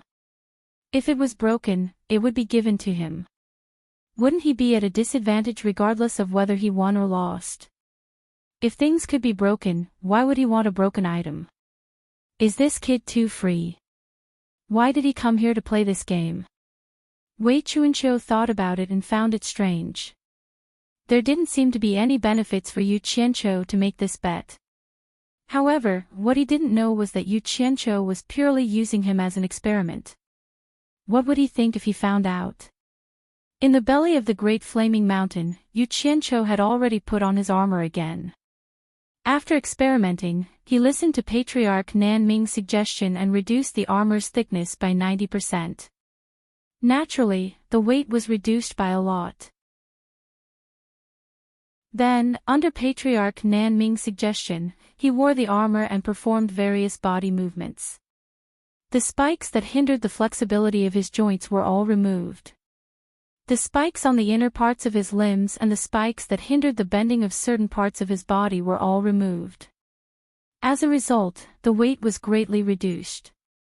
Finally, he made adjustments to the armor to make it more comfortable and human-like, so that it could be quickly put on and taken off at any time. After the weight was reduced, Yu Qianqiu pulled out the long sword on his back. He swung the sword around and flew a few rounds in the belly of the mountain before landing in front of Patriarch Nanming. He smiled and said, "Please help me refine this sword as well. Not only will this set of equipment have an indestructible defense, it will also have an unstoppable attack power. Please." As he said this, he sheathed the long sword on his back and took off the armor on his body. Patriarch Nanming smiled bitterly as he received the armor.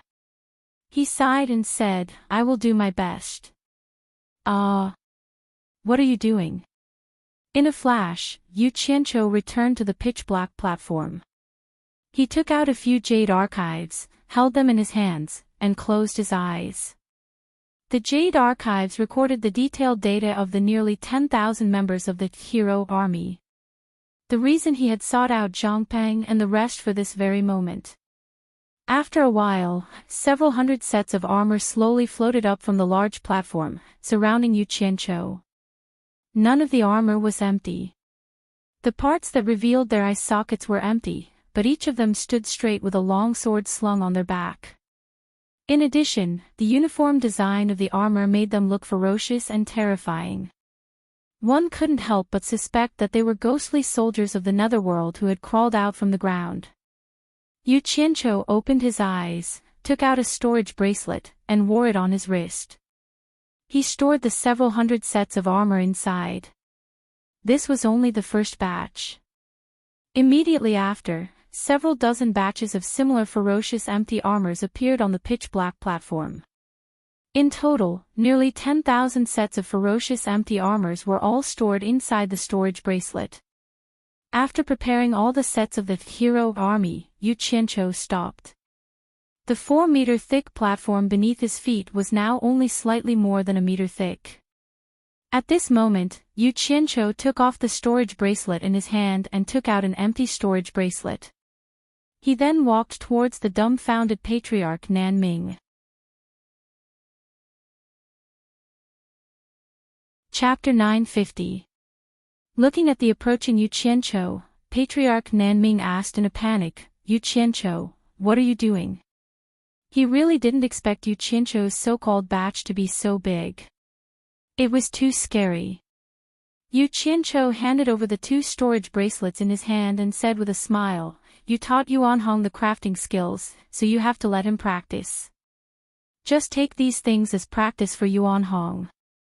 As he said that, he looked at Yuanhong and asked, "Yuanhong, what do you think? If it's not enough, I'll make more."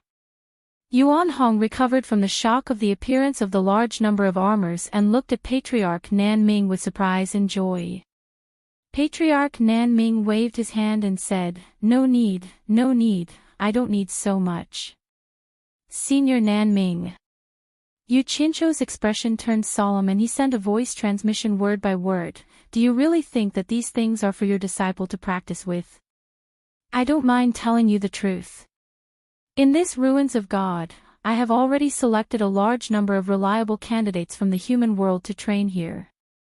I helped all of them raise their cultivation to the immortal realm like you. In order for us human cultivators to have a foothold in the immortal realm, they are ready to sacrifice themselves at any time. Although they all have the determination to die, we can't just watch them go through fire and water. We have to do our best to give them the greatest guarantee of safety. This is the reason why I asked you to refine this batch of armors. Do you really have the heart to refuse?" Patriarch Nanming wanted to say that it had nothing to do with him, but he had received a great favor from him before, so it was really hard for him to directly reject it. After a pause, he replied with a voice transmission, "Yu Qianzhou, you are making things difficult for me. If I didn't see wrongly, this batch of armors is probably close to 10,000 sets. Even if I want to help you, I can't. The number is too large, it's beyond my ability. I'm not worried about this. With Senior Nanming's crafting skills, I'm sure you can find a suitable solution. Besides, I don't need it right away. I still have some time for you to prepare. Also, I won't let you work for nothing." Yu Qianzhou asked through voice transmission, "I wonder if Senior Nanming is interested in completing your ancestors' unfulfilled wish and regaining control of the mythical Fire Palace, the #1 artificer sect in the immortal world." "Not interested." Ancestor Nanming vetoed him flatly. After thinking for a while, he sighed and said, "Yu Qianzhou, you don't have to waste your efforts to tempt me. I'll agree to it. Just treat it as returning the favor. However, I have to make this clear. I can only promise that I will do my best. As for whether I can satisfy your needs or not, that's not a guarantee." Zhang Xian took the storage bracelet from the other party's hand and wore it on his left and right wrists. As long as he agreed. Yu Qianqiu smiled and nodded. He didn't force it anymore. As the saying goes, there will always be a way when the time comes. When the time comes, there will naturally be a way. After a long conversation between the two of them, Yu Qianqiu arranged everything that needed to be arranged in the ruins of God and left without any worries for the time being. In the following journey, he went back and forth between the human world and Utopia to deal with the matter of gathering people to refine pills. Now that he had the final say in the entire human world, there was almost no resistance when it came to matters in the human world. After returning to the World Chamber of Commerce, he was immediately questioned by Wei Chuanqiu. However, Yu Qianqiu had a way to get away. He only said that he had an appointment to discuss the matter regarding the demon core. Although Wei Chuanqiu was clamoring, she had no temper and could only let him leave. In the eyes of outsiders, the business of the World Chamber of Commerce was still miserable. Yu Qianqiu walked around the deserted hall downstairs a few times and found that there was not a single customer. He didn't think much of it, but when Jing Yuankong heard that he was here, he quickly found him in the hall and said bluntly, "It's fine if the business is a little lacking, but it's not good if the business is broken. No matter what, we have to keep it going. Otherwise, it'll be too weird if we don't do anything in the psychedelic immortal city." Yu Qianqiu thought that it made sense. He casually placed some immortal herbs for Jing Yuankong to arrange, looked around and asked, "Where did Yunantian go?" He should still be wandering around the psychedelic immortal city gathering information. He should be back a little later. Jing Yuankong looked outside the door and asked, "Should I call him over?" "No need, go do what you need to do." Yu Qianqiu waved his hand and walked straight out of the World Chamber of Commerce. Jing Yuankong smiled bitterly. He couldn't think of anything to be busy about. The Wangu Tong branch was bustling with people. Compared to the World Chamber of Commerce, the difference was like heaven and earth. After hearing that Yu Qianqiu had arrived, Wang Yi personally came out to welcome him. The two of them sat down in the back hall. "I don't see Miss Wanling. Could she have returned to Myriad Saint's palace?" Yu Qianqiu looked around and asked casually. He. She went to watch the ranking conference." Wang Yi smiled and said, "Did Sect Master you come here specially to find her? I can think of a way to contact her and get her to come back as soon as possible." Yu Qianqiu was stunned. Even though his World Chamber of Commerce didn't go to the ranking conference, he wanted to go and broaden his horizons. Unfortunately, Heartless Palace kept a close eye on him. It really wasn't convenient for him to run around. Regretfully, he shook his head and said, "That's not necessary. I'm here to ask how the purchase of beast cores is going." Wei Chuanqiu couldn't keep fooling around. Since he came up with this excuse, he had to bring something back to report. That was why he came here. "I've already purchased more than 500 and was about to send it to World Chamber of Commerce. I didn't expect Sect Master you to grace us with your presence." Wang Yi took out a storage bag and handed it to Yu Qianqiu. Yu Qianqiu injected his divine sense into it and put it away. He was about to leave when Wang Yi, who had been observing him, interrupted first and said, "I wonder what gift Sect Master you has prepared for Immortal Emperor." "Gift?" Yu Qianqiu was stunned and asked suspiciously, "Why would you give a gift out of the blue? Doesn't Sect Master you know?" Wang Yi said strangely, "Immortal Palace will hold a grand wedding ceremony for Immortal Emperor and Immortal Monarch Ji Wu in a year. No, I should call her Immortal Empress now. Immortal Palace will hold a grand wedding ceremony for Immortal Emperor and Immortal Empress Ji Wu in a year." A few days ago, Immortal Palace announced to the entire immortal world that they will invite all the sect masters of the immortal world to gather at Immortal Palace to congratulate them. After saying that, he observed Yu Qianqiu's expression and was slightly puzzled. However, Yu Qianqiu really didn't know about this. To be exact, he didn't have time to know about it.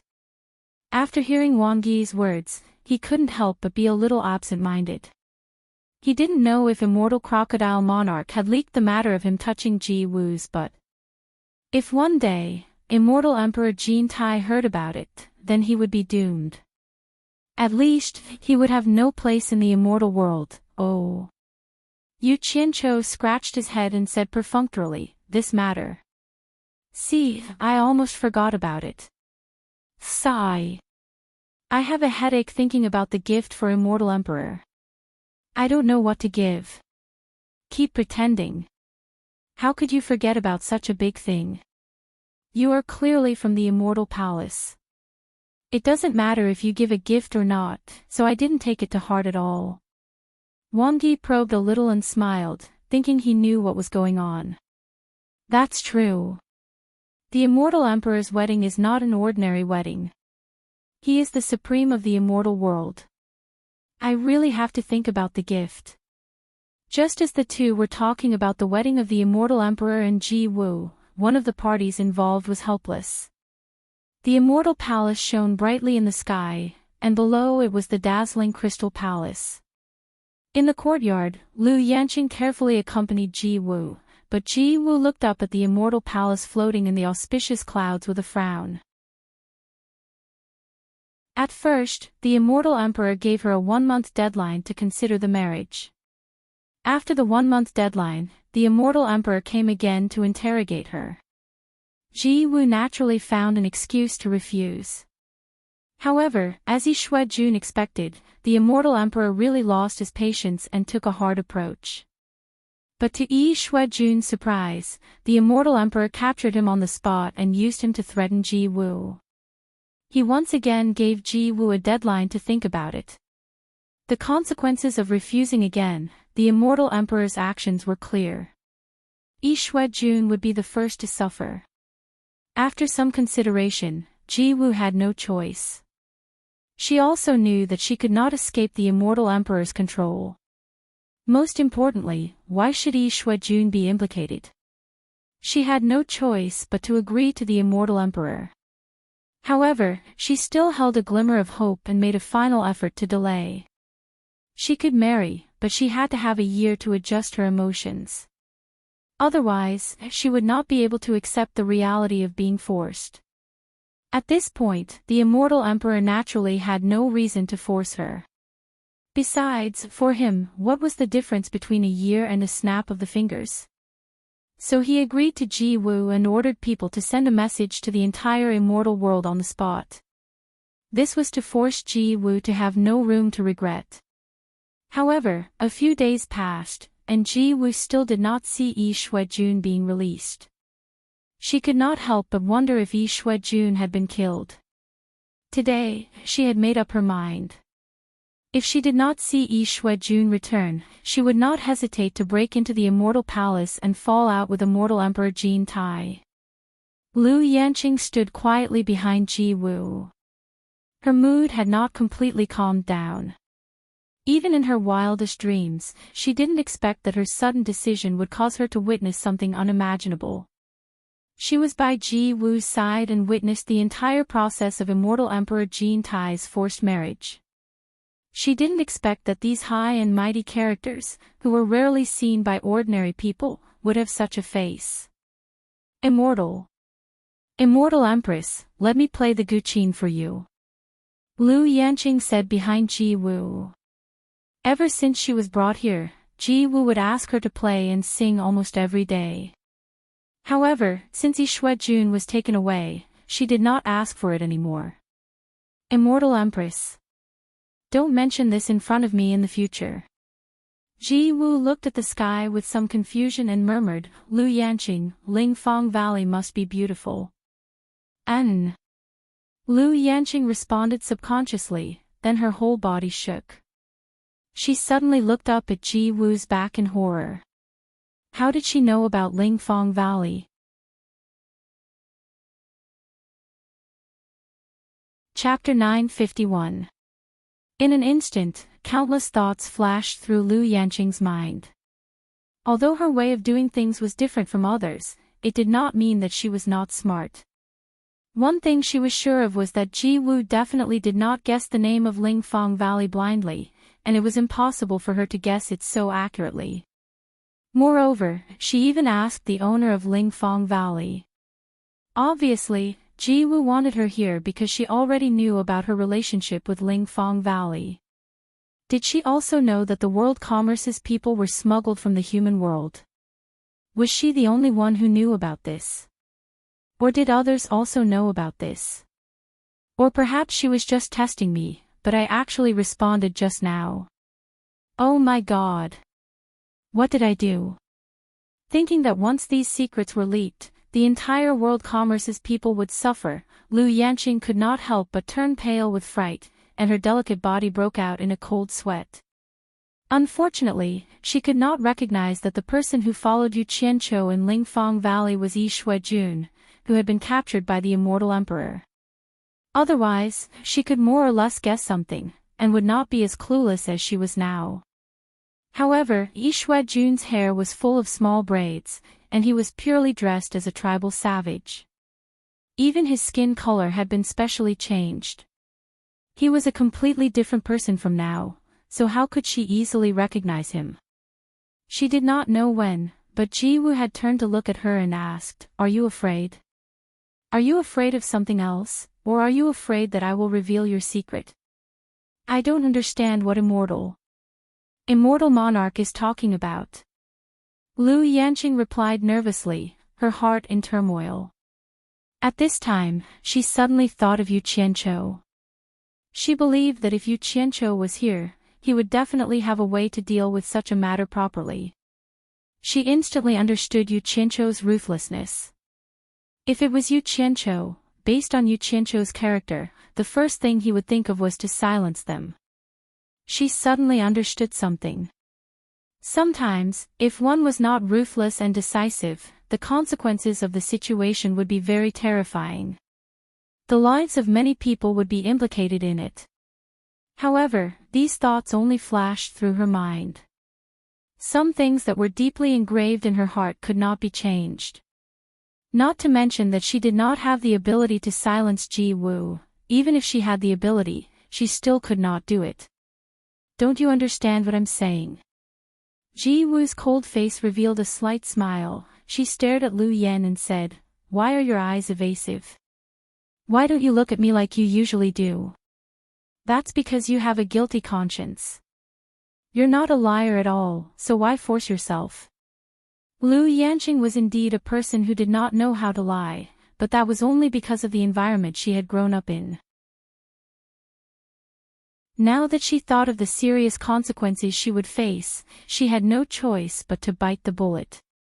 She lowered her head slightly and tried her best to keep her voice calm. "I really don't understand what the immortal monarch is saying." "Do you really not understand?" Ji Wu walked over to Lu Yanqing, who had her head down. She stretched out one of her hands that were wrapped around her lower abdomen, and lifted Lu Yanqing's chin with her slender fingers. Looking at Lu Yanqing's beautiful face, she sighed, "Such a delicate beauty, and a kind nature. For a woman like you to be able to put down her pride and confess her love to others, how much courage must she have mustered?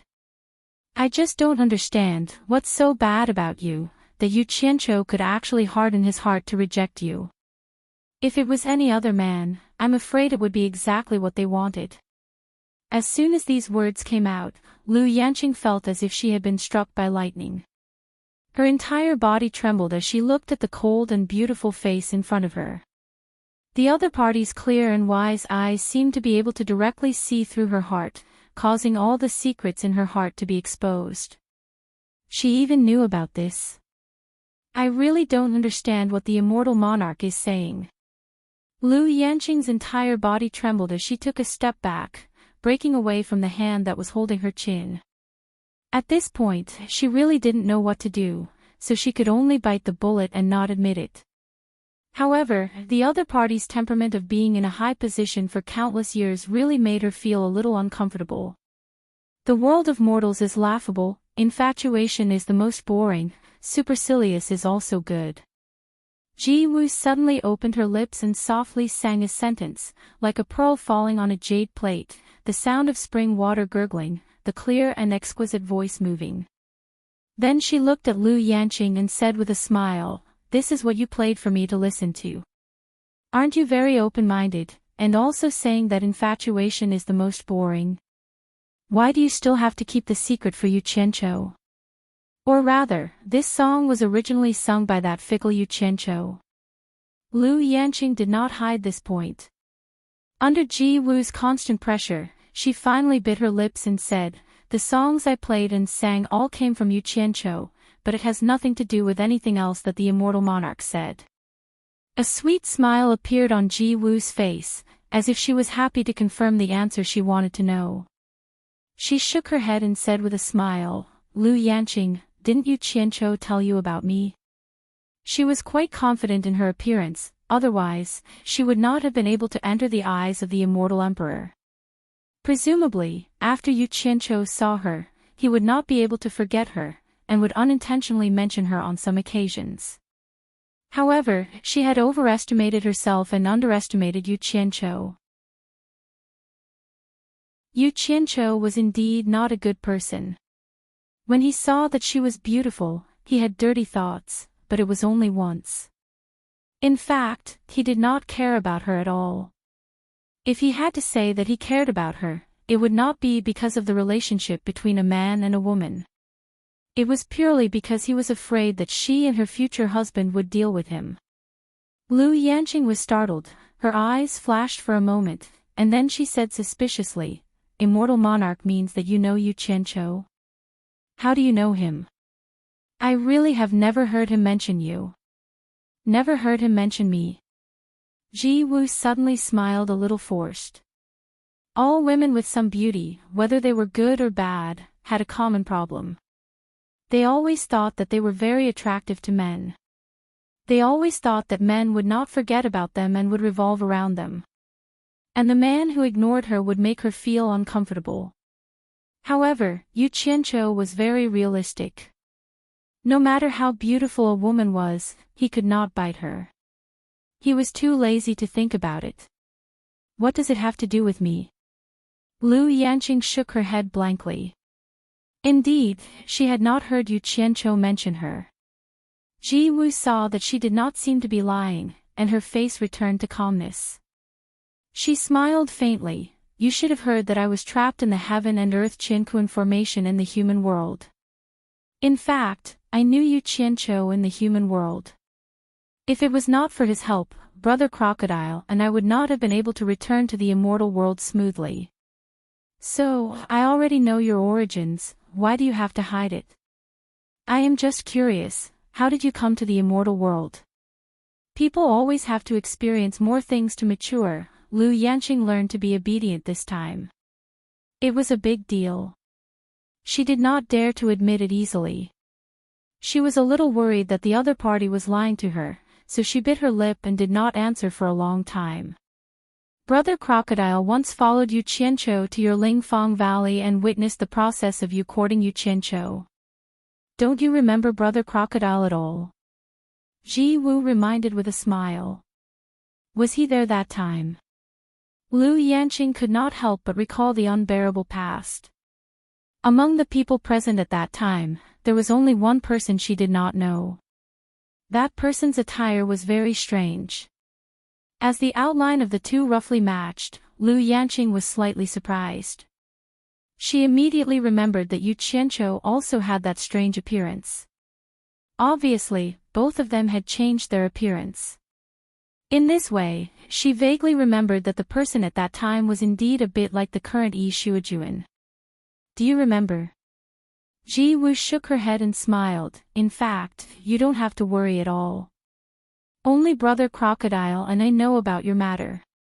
We didn't think of telling anyone. I didn't want to tell you about this at first. Everyone pretended not to know anything, but... Ji Wu looked up at the immortal palace in the sky and said, Brother Crocodile has not been released until now. I'm afraid he is in trouble. Since Jean Tai went back on his words and thought that I am a pushover, I will go to the immortal palace to find him and punish him. At worst, I will kill him and let him know that I, Ji Wu, am not a pushover. Unfortunately, He looked back at Liu Yanqing and said apologetically, "If I knew this would happen, I shouldn't have asked you to come here. Now I have harmed you. But I must do it. Brother Crocodile has done me a great favor. I will fight for Brother Crocodile even if I have to die. When I make my move in the Immortal Palace, you immediately return to Wuxiong. Maybe there is a chance of survival. Although it is slim, it is better than no hope at all." Liu Yanqing, I am really sorry. After Liu Yanqing understood the whole story, she did not have the fear before death. Instead, she seemed to be unusually calm, not as frightened as before. She smiled faintly and said, "I have been implicating others all my life. As long as I can no longer implicate others, so what if I die?" As she smiled, 2 crystal tears fell from the corner of her eyes, leaving 2 wet marks on her cheeks. Her eyes were confused, and no one knew what she was thinking of. "Silly woman, are you thinking of him again?" Ji Wu pulled up the white palace veil and raised her hand to touch her face. She helped her wipe away the tears, thinking that she was thinking of Yu Qianqiu before she died. Then she smiled and comforted, "It is good for a woman to have a man that she can miss. Speaking of which, I promised to marry Jean Tai this time. I wanted to let Jean Tai force Yu Qianqiu to come on the day of the wedding." Liu Yanqing asked with tears in her eyes, "Why?" "I heard that he is talented, and the songs he makes are very good." Ji Wu threw away her cold and noble temperament and giggled, "Since I have wronged myself, can't I find someone to vent my anger on? I have to ask him to compose a song for me as a gift for my wedding." Liu Yanqing suddenly smiled through her tears. Just as she was about to say something, she saw Ji Wu suddenly look up at the sky. Following her gaze, she saw a stream of light coming directly from the Immortal Palace and then landing in the courtyard. A skinny old man with white hair tied behind his head glanced at the 2 of them. He was carrying a person in his hand. It was the unconscious Yi Shuijun.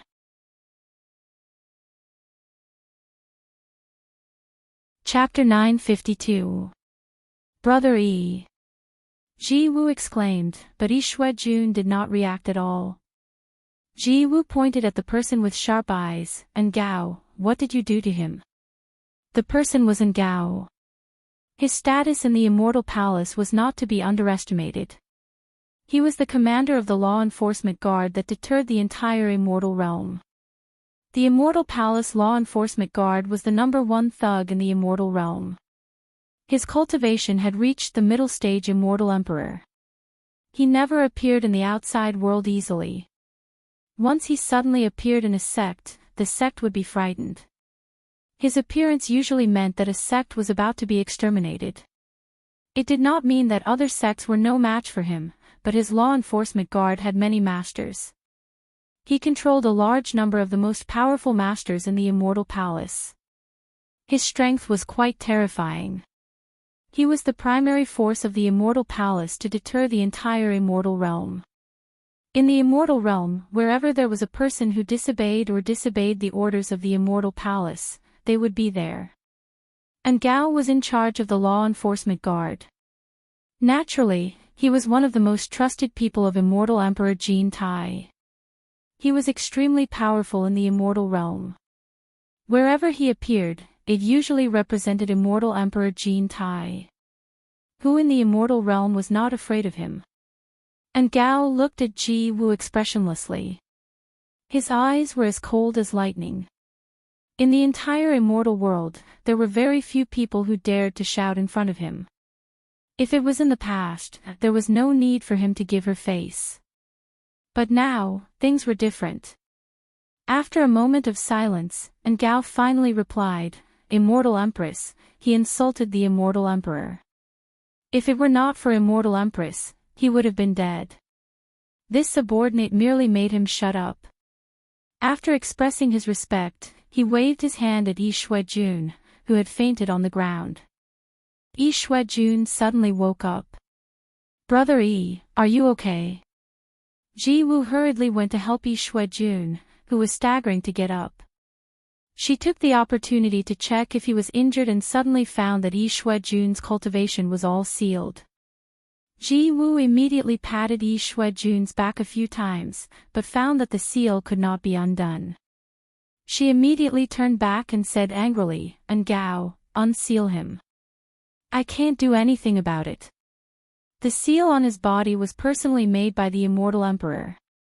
"I can't undo it."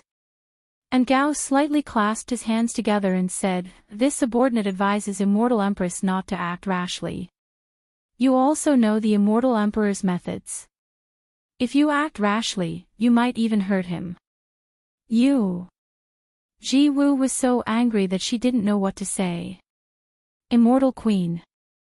Yi Shuejun, who had woken up, grabbed her hand and asked sternly, "Ji Wu, did you agree to that cold-blooded and heartless beast?" When Gao heard this, he immediately warned, "Brother Crocodile, leave some leeway in your mouth. Don't make yourself uncomfortable." Shuejun turned around and shouted angrily, "I don't need you to teach me what to do. Remember this, being Jin Tai's lackey will not end well. I am an example. Sooner or later, you will suffer retribution. Brother Crocodile, you don't have to worry about it. You should take care of yourself first." And Gao knew that it was meaningless to continue talking to him, so he left with a cold snort. "Brother Crocodile, did they do anything to you?" Ji Wu supported him and asked. Yi Shuejun looked at her with a miserable face. He shook his head and said painfully, "You are confused. It's not worth it for me." He naturally understood that the reason why Ji Wu agreed was that Jin Tai used him as a hostage. "I really have no way out." Ji Wu's eyebrows were filled with helplessness. She smiled bitterly and said, "What's more, he promised me that he would let you go. This is also the reason why I agreed to his condition. We have no choice but to take a step back and fight for some unknown possibilities.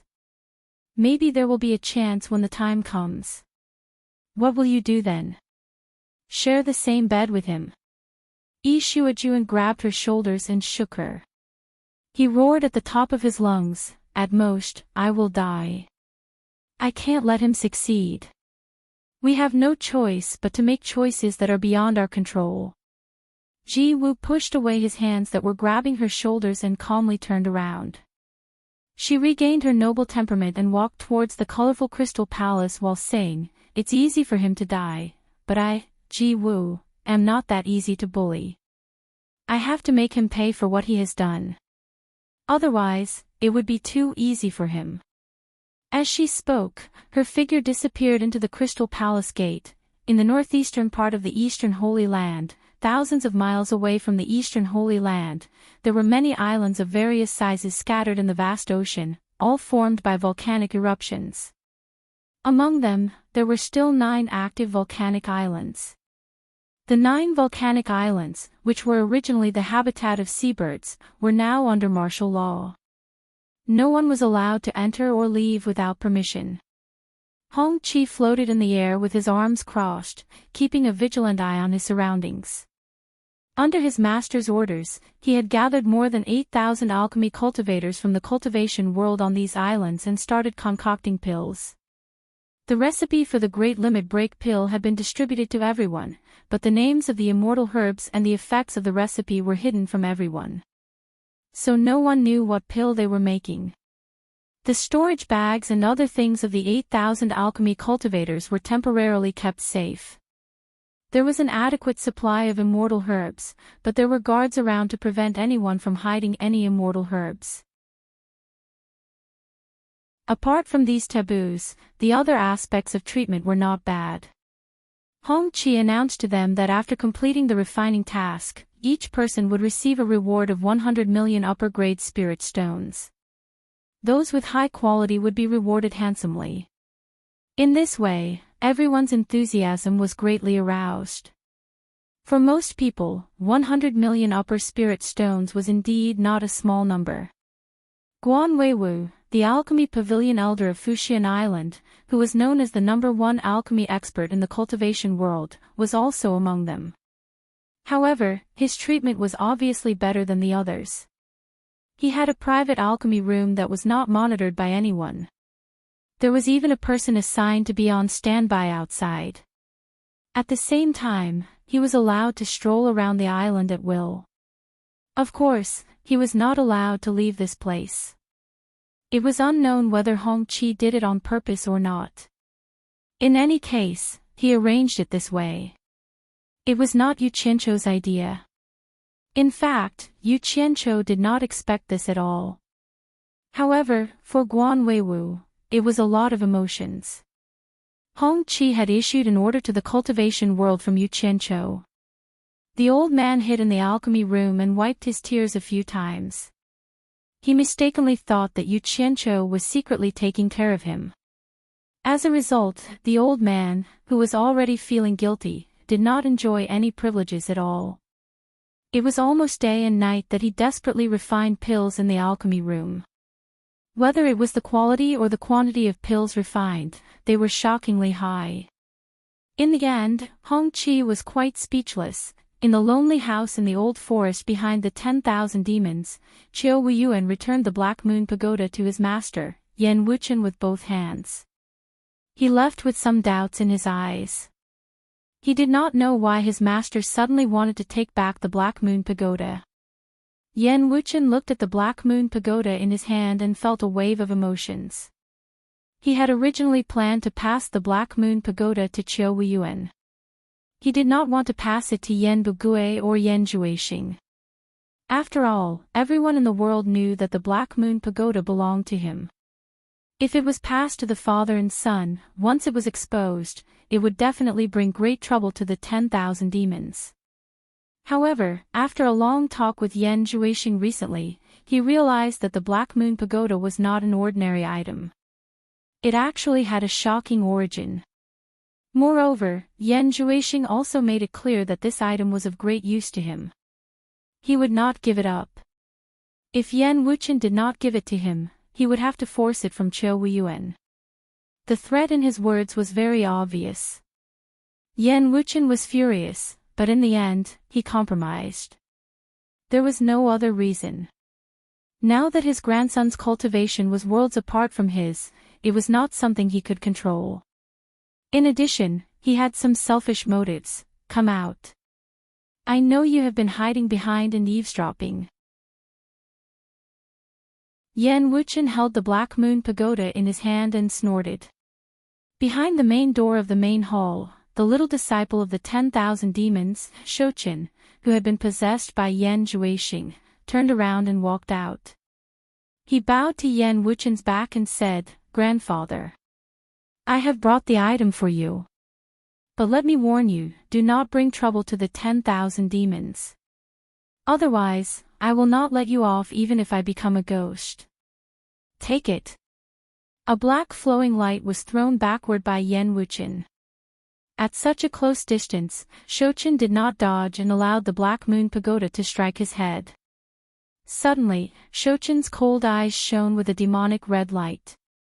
It was as if it was a solid object that was directly projected onto the Black Moon Pagoda. The Black Moon Pagoda suddenly stopped a palm's distance away from Shouqin's forehead. It swayed slightly in the air, and an almost invisible red light flashed on the Black Moon. Then, the crescent moon-like light moved nimbly inside and outside of the cold Black Moon Pagoda, as if it had a mind of its own, woke up from its deep slumber. Good. The red light in Shouqin's eyes faded. With a face full of joy, he shouted, "I did not see wrong. It really is a demon blade." His body suddenly turned into 3 wisps of smoke and went around Yan Wuchen in 3 different directions. The 3 wisps of smoke circled around the courtyard for a while before landing in the center of the courtyard and reappearing. This situation caused a flash of light to flash through Yan Wuchen's eyes. The floating Black Moon Pagoda shot out almost at the same time. After circling around Shouqin in the courtyard for a while, it finally stopped in front of Shouqin and swayed slowly, as if it was trying to identify something. Under Yan Wuchen's gaze, Shouchen bit the tip of his finger and drew a blood talisman in the air. Then, he quickly made a series of messy finger seals and shot a spell at the blood talisman floating in the air. The blood talisman immediately shone with a red light and then suddenly shrank into a ball of blood light. As Shouchen slapped at the blood light, he shouted, "Great demon god technique, now is the time to return. Recognize me as your master." The blood-red light flashed and disappeared in an instant, drilling into the floating Black Moon Pagoda. In an instant, the Black Moon Pagoda trembled violently. A low demonic sound came from the trembling blade, as if a demon that had been sleeping at the bottom of the abyss for countless years was about to awaken. Suddenly, a strong blood-red light burst out from the Black Moon Pagoda. The light shot up into the sky, illuminating the entire courtyard and the forest outside in a bright red light. An overwhelming majestic aura rushed out in all directions like an avalanche.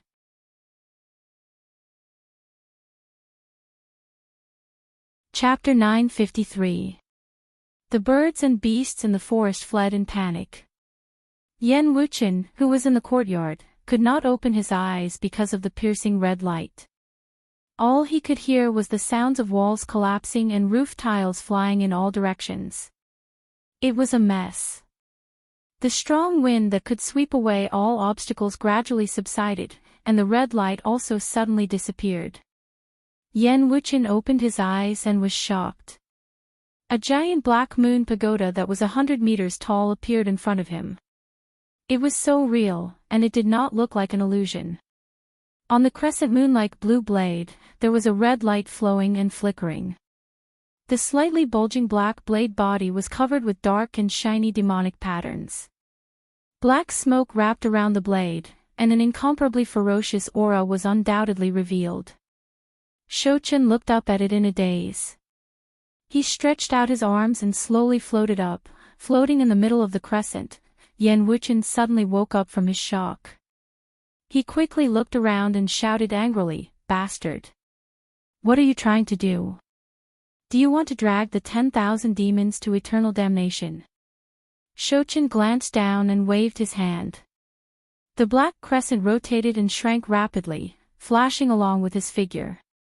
After landing, the Black Moon Pagoda had returned to its original appearance. However, it was filled with an ancient aura that was not there before. It seemed unusually heavy and oppressive. The entire Black Moon Pagoda was filled with an indescribable spirituality. It circled around Shouchen from left to right, east to west, front to back, and seemed to be very excited. The simple and unadorned house had been destroyed by the powerful aura. Yan Wuchen kicked away the collapsed roof beam beside his feet. Shouchen flashed through the dilapidated house and directly rushed into the cave at the back. The Black Moon Pagoda floated beside Yan Wuchen. At this moment, hundreds of figures flew over from the direction of the 10,000 demons. The palace master of the 10,000 demons, Buyun Shao, landed beside Yan Wuchen. Qiu Weiyuan was also among them. Everyone was obviously alarmed by the commotion just now. Everyone looked around at the mess and could not help but look at each other. They did not know what had happened to cause this place to be like this, but they still bowed to Yan Wuchen. Buyun Shao, with his white hair tied up by a black crown, came forward and cupped his fists. "Master, what happened? I had some enlightenment just now and could not control myself. I did not want to destroy this place." Yan Wuchen waved his hand at everyone and said indifferently, "You are all busy, not an idle person like me. Go back. I have nothing to do here." Everyone was a little shocked when they heard that. Just now, they all felt that majestic and unparalleled aura. They didn't expect that it was actually the old sect leader's cultivation. It was a little too shocking. Many people caught a glimpse of the enlarged version of the Black Moon Pagoda and couldn't help but glance at the floating Black Moon Pagoda beside Yan Wuchen. They were all secretly trying to figure something out. Buyun Shao looked around and respectfully said, "Then we won't disturb Master's cultivation any longer." Disciple will immediately send someone to repair this place after we return. Yan Wuchen nodded slightly in acknowledgement. Everyone bowed and flew back to where they came from. After everyone left, the Black Moon Pagoda beside him rushed into the cave at the back of the mountain with a whoosh. He glanced around and then also rushed into the cave. Man Hu and the others in the cave were like birds startled by the mere twang of a bowstring. They were startled by the commotion outside. Before Shouchen could ask anything, Yan Wuchen dashed in and shouted, "Bastard! What do you want? Do you want to deliberately cause trouble for my old bones?" Shouchen smiled faintly and did not take it seriously. He raised his hand and stroked the Black Moon Pagoda floating beside him. He said to himself, the current Yu Qianqiu is really powerful. He can actually command the world and become the world's #1 master. Then he looked around and asked, what do you think he is planning by gathering all the alchemy cultivators in the world? Man Hu and the others shook their heads. They had been trapped here for a long time and did not know what Yu Qianqiu wanted to do. They could not help but look at Yan Wuchen. If there was anyone here who might know what Yu Qianqiu wanted to do, it was Yan Wuchen. Who cares what he is planning? The current Yu Qianqiu's power covers the entire cultivation world. He is not someone you can afford to provoke. So behave yourself and don't think about provoking him again, Yan Wuchen shouted sternly. Shouchen smiled and did not say anything. He knew that his grandfather was very conflicted. He hoped that he could compete with Yu Qianqiu, but he was also afraid that he would not be a match for Yu Qianqiu. In the end, he would not only harm himself but also implicate the 10,000 demons. After Yan Wuchen left, Shouchen waved his sleeve and put away the Black Moon Pagoda. He then strode outside. The others felt that something was wrong. Yan Bugui shouted from behind, "Xing, what are you going to do?" Shouchen stopped in his tracks and turned to look at the few of them. He said confidently, with my current cultivation and the Devil Blade, I can go anywhere in the world. Moreover, I can't just watch as Yu Qianqiu grows stronger. The meaning of his words was very clear. He wanted to settle the score with Yu Qianqiu. Man Hu immediately said anxiously, "Junior brother, didn't you say that with your current cultivation, you can open the passage to the demon world once you get the Devil Blade? Why don't you open the passage to the demon world first and get strong reinforcements before annihilating Yu Qianqiu and all his forces? Isn't that appropriate?" He had suffered losses at the hands of Yu Qianqiu time and time again. Now, he was afraid of Yu Qianqiu. Although Yan Zhuixing's cultivation had reached the soul formation final stage, he was still afraid of his master Bing Qingzi. Open the passage to the demon world. Shouchen's eyes flashed fiercely. Do you really think that the people in the demon world will be grateful to us after we open the passage to the demon world? I'm afraid we are no different from ants in their eyes. It's not realistic to expect others to take revenge for us. I have to settle the grudge between me and Yu Qianqiu with my own hands. Otherwise, I won't be able to vent the hatred in my heart. As for opening the demon world, we have to wait until we have enough power in the human world. That's why we have to get rid of Yu Qianqiu, who is a stumbling block in the human world. Then the Devil Realm, the Immortal Realm, and the Underworld. I want to trample them all underfoot. I want to be the eternal ruler of the 3 realms. As soon as he said those ambitious words, everyone was dumbfounded. As his father, Yan Bugui swallowed his saliva with difficulty. Xing, be careful. Haste makes waste. Father, don't worry. I won't make the same mistake as last time. Shouchen gritted his teeth. I really underestimated that guy's ruthlessness last time. This time, I will be careful. I'll grab his weakness and kill him in one fell swoop. The last time he was talking about was the time when he held Lu Yanqing and the others hostage in the Spirit Fong Valley. Who knew that Yu Qianqiu did not care about the lives of Lu Yanqing and the others, and still tried to kill him, to the point that his soul almost flew away. They knew him too well. They knew that once he made a decision, there was no point in trying to persuade him. Yen Bugue sighed. Find a chance to see your mother and sister. See if they're doing well. I'm sure they've been worried about us. Shochin paused and seemed to recall something. After a long silence, he said slowly, after we leave this place, I'll go to the 100 Flowers Palace. You guys wait here. I believe it won't be long before we don't have to hide anymore. With that, he turned around and left. Unexpectedly, as soon as he walked out of the cave, he saw Yen Wuchen slowly turning around. The grandfather and grandson looked at each other silently. Finally, it was Shochin who broke the silence. Grandfather. I've made up my mind. Don't stop me. I knew you wouldn't give up. Yen Wuchen shook his head and sighed. Listen to me. Endure the humiliation and increase your cultivation. It's never too late to take revenge. My cultivation has reached this stage. If I want to break through again, it's useless to just cultivate. I need to combine movement and stillness, Shochin explained. Sigh. I can't stop you either. But remember, don't involve the 10,000 demons until the outcome is decided. The 10,000 demons only owe us a favor. They don't owe us anything. Even if you fail, maybe the 10,000 demons can be your escape route. Yen Wuchen didn't look at him anymore. He waved his hand and gestured for him to leave. Shochin bowed.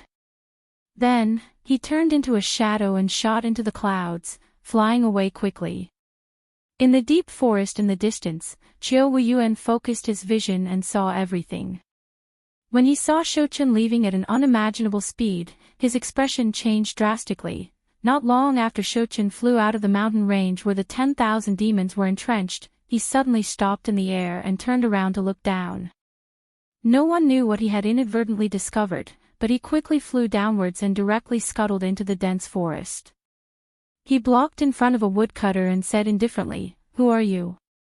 Why are you staring at me?" The woodcutter had a short beard. Although he was dressed like a woodcutter, he didn't have any woodcutter's tools. In fact, his tools had already been thrown a few kilometers away. He chuckled and said, "Young master, why do you say that?" Shochin looked around and sneered. "You're hopelessly stupid. You're full of flaws. Do you think there's a need to hide? You don't look like someone from the 10,000 demons."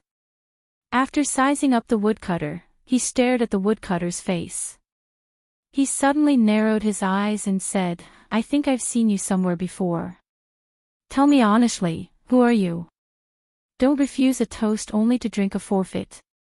The woodcutter's expression changed slightly. Without another word, he quickly fled into the distance. However, before he could get far, he saw a figure flash in front of him. Two beams of demonic red light pierced his mind, and he immediately fell unconscious. "You dare to show off in front of me with just this bit of ability?" Shochin sneered. "Who are you, and what are you doing here?" The woodcutter said with a dazed expression, "My name is Highway. I've been ordered to keep watch here." Highway. Shochin frowned slightly and racked his brains. Suddenly, his gaze turned cold, and his face darkened. "No wonder you look familiar. We've met in Cornucopia before. You're one of the 4 subordinates that Yu Qianchou took in outside Cornucopia's spring slumber loft. Why are you keeping watch here? Tell me everything in detail."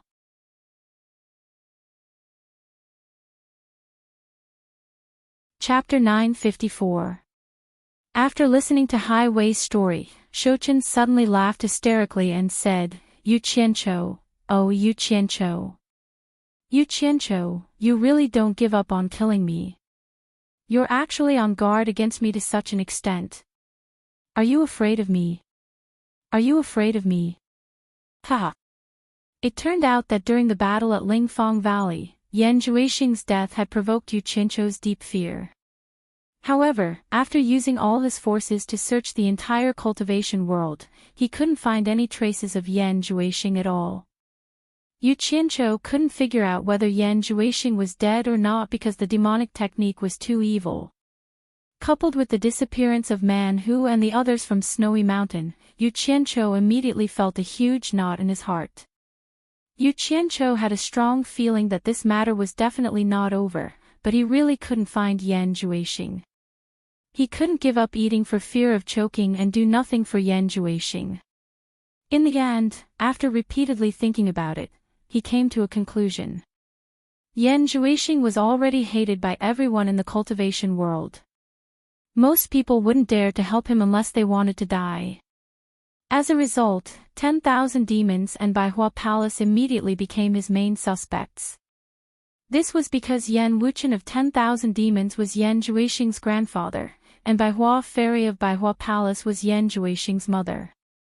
In the entire cultivation world, if there were people who would dare to risk their lives to help Yan Juexing, it would definitely be these two. After thinking about it, in order not to make too much noise and alert the enemy, Yu Qianqiu sent out his more reliable confidants and had Hai Wei and Mo Xiaojun keep watch outside of 10,000 demons. They would keep an eye on the back of the mountain where Yan Wuchen lived. If they found any suspicious people or things, the two of them would immediately inform the Hong Gang and Qing Gang. Hong Qi and Gu Qingyun would immediately use all their power to thoroughly investigate the clues. As long as there was a little evidence that the 10,000 demons were related to Yan Juexing, Yu Qianqiu would mercilessly launch a devastating attack on the 10,000 demons. He would find Yan Juexing even if he had to scrape the ground. Similarly, Yu Qianqiu didn't let the Flower Palace off either, and he sent Amano and Li Chuxiang to monitor them in secret. Not many people knew about this. Other than Yu Qianqiu, there were only these four people, Hong Qi and Gu Qingyun. Originally, Yu Qianqiu wanted to directly destroy the 10,000 demons and the Flower Palace so that Yan Juexing would have nowhere to hide. However, considering that the demonic art was too strange, he wasn't very confident that he would be able to find Yan Juexing, so he left these two sects as bait.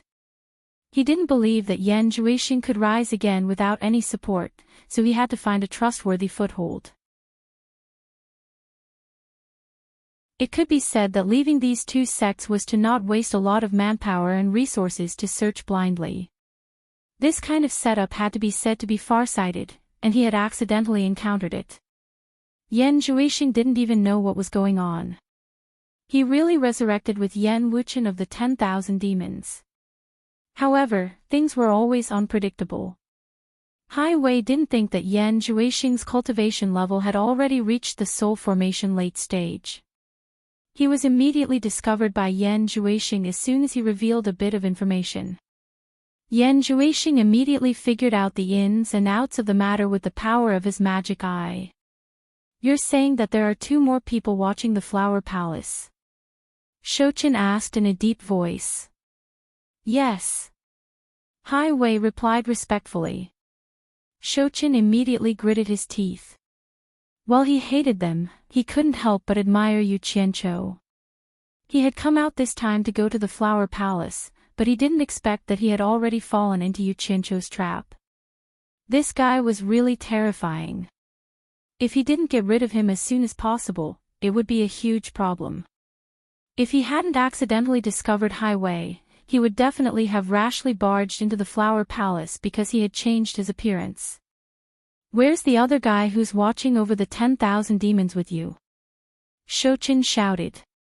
Hai Wei pointed into the distance and said, "Young Lord Mo is over there. He and I are each watching an area that people rarely pass by."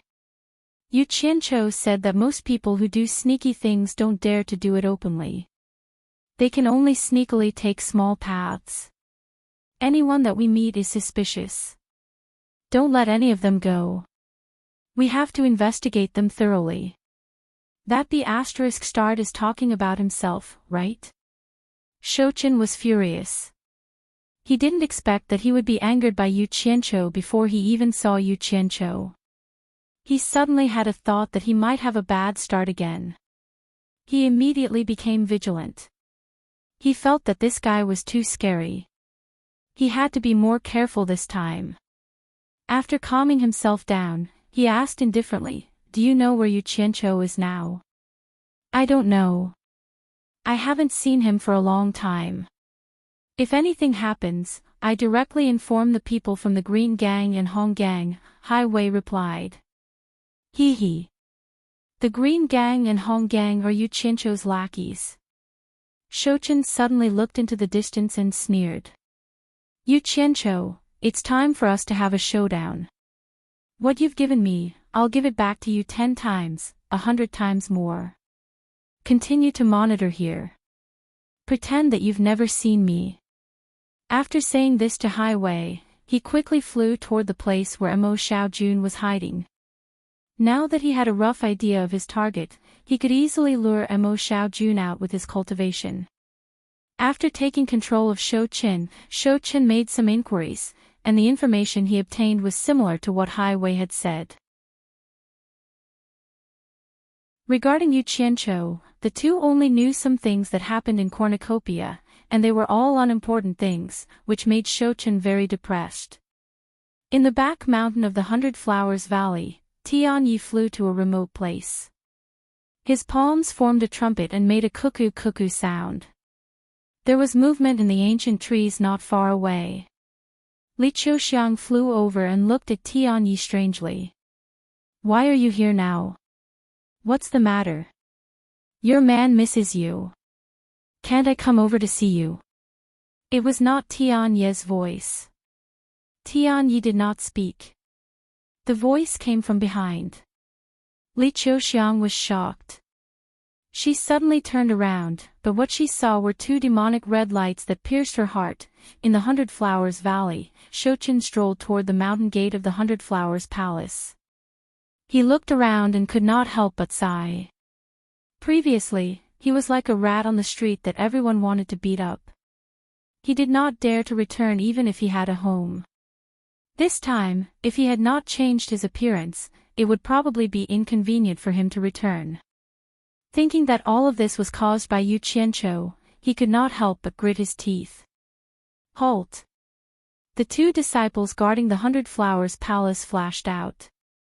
They pushed their palms at Shouchen and shouted, "This place is not for trespassing. Report if there's anything. If there's nothing, leave immediately." Shouchen was stunned. Only then did he remember that he was no longer the young palace master who could enter and leave the 100 Flowers Palace at will. However, since he dared to come so brazenly, he naturally prepared an excuse. He cupped his hands and said, "I'm a serving disciple under consecrated Yen of the 10,000 demons. This time, I'm here to visit the 100 Flowers Palace master under the orders of the ancestral master. I have something to tell you. Please report it." After the Yen clan's father and son caused a ruckus all those years ago, Supporting Immortal Island had seized the opportunity to eliminate all the disciples related to the Myriad Devil Palace. It could be said that Supporting Immortal Island had seized the opportunity to take control of the Flower Palace. Hearing that it was a disciple of the 10,000 demons, the disciples guarding the gate shouted angrily, "Our palace master does not want to see anyone from the 10,000 demons." Shouchen's expression changed. With his cultivation, he could easily barge into the 100 Flowers Palace, but he was afraid that there would be scouts sent by Yu Qianqiu in the surroundings. He was afraid that he would attract unnecessary trouble, so he came openly, but he still ran into trouble. At that moment, someone called out from inside, "Let him in." The voice was as pleasant as an aureole. Shouchen looked up and his expression eased a lot. It was none other than his younger sister, Yan Zixia. Actually, Baihua Fairy and her daughter did not want to see anyone from the 10,000 demons, otherwise, the Supporting Immortals Island would not have been able to control the 100 Flowers Palace so easily. However, Yan Zixia, who happened to pass by, recognized this Shouchen. She knew that he was someone who had been serving Grandpa for a long time and had never seen the 10,000 demons. Since he suddenly appeared here, there must be something important, so she let him in. Yan Zixia curiously looked at the approaching Shouchen and asked, Shouchen, why are you here instead of staying by Grandpa's side? Greetings, young miss. Shouchen reluctantly bowed and said, Founding Master told me to pass a message to the Baihua Palace Master. Ah. Yan Zixia didn't think much of it and nodded, then come with me. She then led Shouchen into the 100 Flowers Palace. Inside the 100 Flowers Palace, the famous beauty of China's cultivation world already had some white hair on her temples, causing Shouchen, who was standing below, to feel a bit worried and forgot to bow. Baihua Fairy's elegance didn't diminish as she sat on the highest seat in the hall, observing Shouchen below and frowned. If you have something to say, then say it. Shouchen regained his senses, looked at the maids around him, then knelt down and kowtowed. This junior greets the palace master. Seeing him bowing so respectfully, Baihua Fairy was a bit surprised, but after a bit of hesitation, her expression became a bit more friendly as she raised her hand. No need to be so polite, just say it. Shouchen looked up. This junior brings a private message, but he sent his voice. Palace Master, please leave. Founding Master told me to bring news of the young Palace Master. Hearing that, Baihua Fairy's expression changed, but quickly returned to normal, glanced around and waved her hand. All of you leave. Zixia, you also leave. Yan Zixia was a bit surprised, but still obediently left with the maids. When only the two of them were left in the hall, Baihua Fairy suddenly stood up, quickly set up a soundproof barrier around the hall and asked with excitement, Just now, who did you say you brought news of? Although she understood what he said, she still didn't believe it, because she had always thought that her son was killed by Yu Qianqiu, but now there's news of her son, so how could she not be excited? Shouchen was also a bit excited. After kowtowing 3 times, he looked up at Baihua Fairy and spoke with a choked voice. Your son has been unfilial, I've made mother worry. Hearing that, Baihua Fairy's face paled as she stared at the kneeling person, stuttering, You, what did you call me?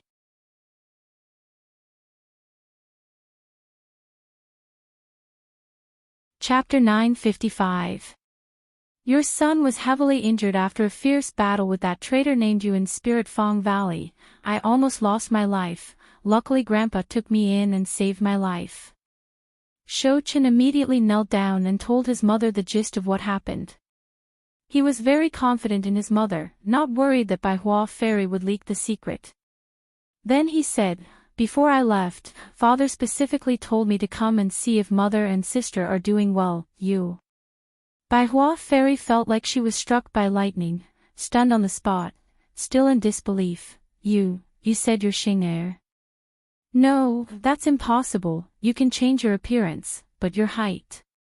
The body possession thing was too strange. Even Yan Zhuixing himself was shocked by it, so he didn't tell Baihua Fairy about it.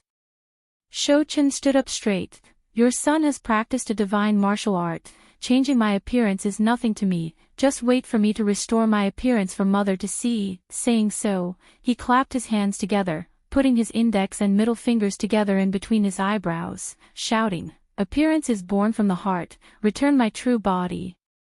A wave of black killing intent came out from his body, enveloping his entire body.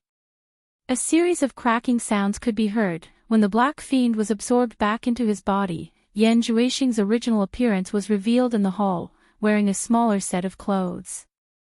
Baihua Fairy had never seen such a strange thing before, so shocked that she couldn't say anything.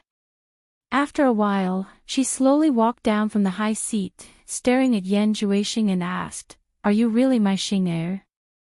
You really didn't die? I remember when I first started cultivating, Mother brought me to the rooftop to look at the stars in the night sky. You said that the Xing in my name is the same as the stars in the sky, they both shine. I then told Mother that when I grow up, I will take down the brightest star in the sky and give it to Mother. I remember how happy Mother was at the time. Yan Zhuixing smiled and said. This was something that happened a very, very long time ago, only the two of them knew. In an instant, Baihua Fairy's eyes became misty as she rushed forward and embraced Yan Zhuixing, speaking emotionally, You really are my Xing'er, you really aren't dead. Mother, don't worry. That traitor surnamed you won't be able to kill me. Yan Zhuixing gritted his teeth and said, I came back this time to settle the score with him. As long as I get rid of him, our family can reunite. Bai Hua Fairy suddenly pushed him away, panicking, You still want to find Yu Qianqiu? No, the current Yu Qianqiu was no longer the same as before. His power was far too great, and even the hundreds of demigod stage lords from the various nations were under his command. You can't beat him. Isn't it better to hide your identity? I don't ask for a family reunion, I only ask that you two be safe. Mother, you don't have to worry. Your son is no longer the same as before. If I didn't have absolute confidence in winning, why would I come out to die in vain? Yan Zhuixing coldly laughed, he made it impossible for our family to reunite. The pain he made me suffer, I will return it to him 1,000 times over. How can I let him continue to be so arrogant in the cultivation world? If I don't get my revenge, I'm not a man. No, we won't get our revenge. Our family didn't lose anything anyway, we're all alive and well. Bai Hua Fairy grabbed Yan Zhuixing's arm and said, I've heard about you practicing demonic arts. As soon as you show your face in the cultivation world, you'll be surrounded and attacked by the entire cultivation world. I can't even imagine that. Mother, I really don't want to suffer the pain of losing my son anymore. Yan Zhuixing scowled, surrounded and attacked. With just them. Humph.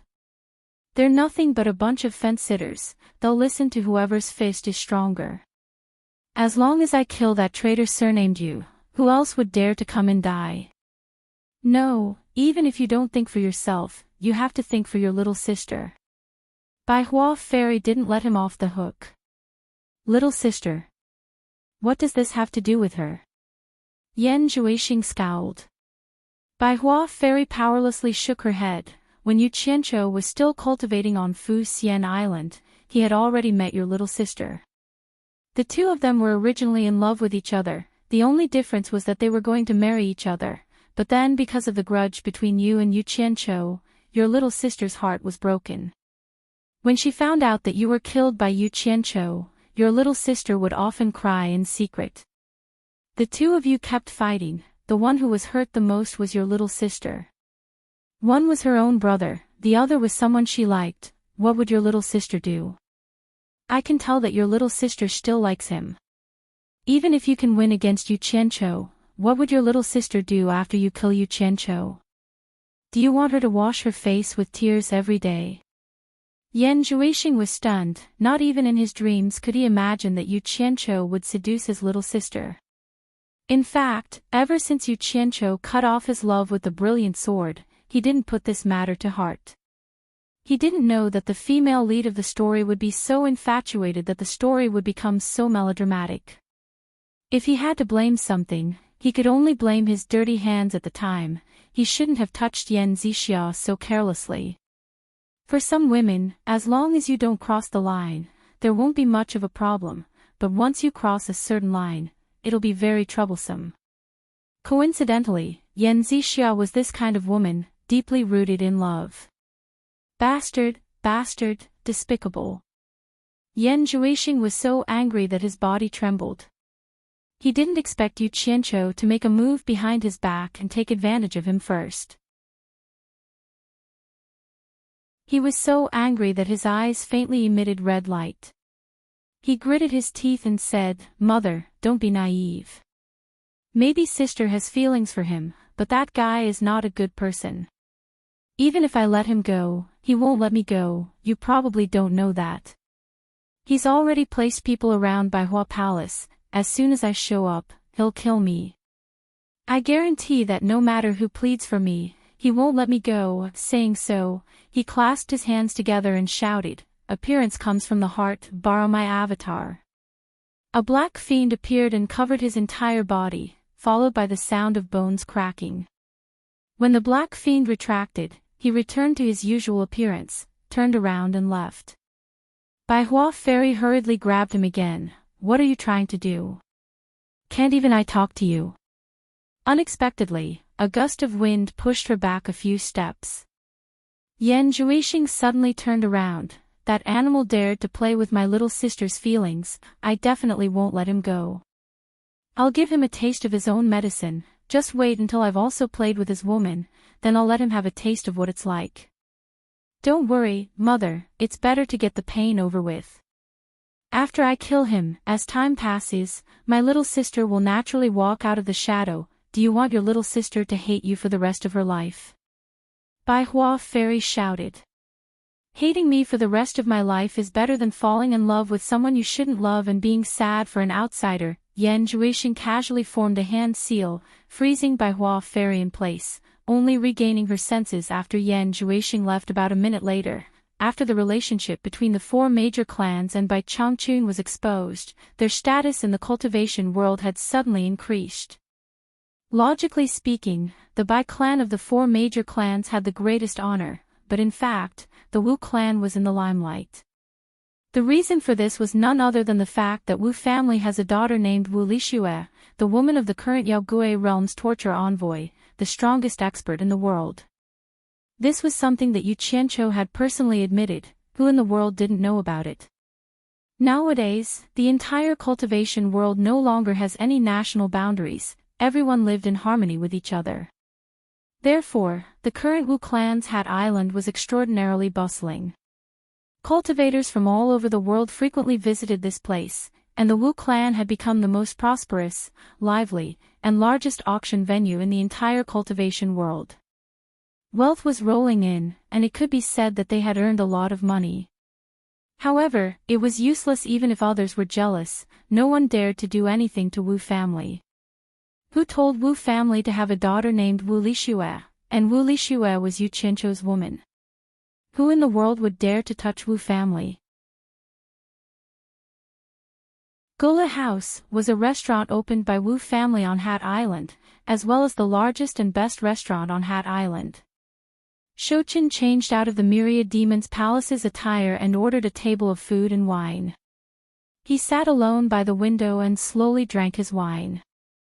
He looked at the bustling scene of people coming and going on the streets below, and his expression was dark and gloomy. Everything that happened that year felt like it happened just yesterday. It was here that he first met Wu Lixue, the first woman in his life who could make his heart beat faster. He didn't know why he was attracted to Wu Lixue. In fact, he had seen many women who were more beautiful than Wu Lixue, but he had never felt the way he did when he saw Wu Lixue. He didn't know what he liked about Wu Lixue. Perhaps it was her innocent smile that could make her big eyes look like crescent moons, or her lively cuteness, or even her stupid words. In short, everything about her had an astonishing allure to him. Unfortunately, Wu Lixue came with Yu Qianqiu, who he hated to the bone. However, at that time, he had a good relationship with him, and they called each other brothers. Perhaps they could have been very good friends. Later, some accidents happened, and Wu Lixue was violated by the son of the Daluo sect master. Logically speaking, since he liked Wu Lixue, he should have stepped forward bravely. However, he was filled with misgivings at the time. The Daluo sect was truly powerful at the time, and he was a man with great ambitions. How could he ruin his plans by offending the Daluo sect for the sake of a woman? Even now, he still felt a dull ache in his heart when he thought about it. He had spent countless nights vexed over it. If the situation had happened now, he would definitely have stepped forward bravely to save the damsel in distress, and he would definitely have won Wu Lixue's favor. However, there were no ifs for what had already happened. At that time, he was the young palace master of the 100 Flowers Palace, and he didn't dare to do it, but that little disciple of Fuxian Island did it instead. He simply threw caution to the wind and publicly announced that Wu Lixue was his woman. He even beat up the son of the Daluo sect master for Wu Lixue, and because of that, he formed a deep grudge with the Daluo sect. However, with effort comes reward, and Yu Qianqiu really captured the heart of the beauty. Wu Lixue had a good impression of him on the spot, and he could see it from the shy look in Wu Lixue's eyes when she looked at Yu Qianqiu at that time. Her shy look cut into his heart like a knife, and he wished that he could go back in time and let the situation repeat itself. He would definitely stand up for Yu Qianqiu and stand up for her. However, a missed opportunity was a missed opportunity, and it was impossible to go back in time. So what if his heart ached? He didn't do anything wrong at that time, because he was a person with great ambitions. No matter what, his actions were more rational than Yu Qianqiu's.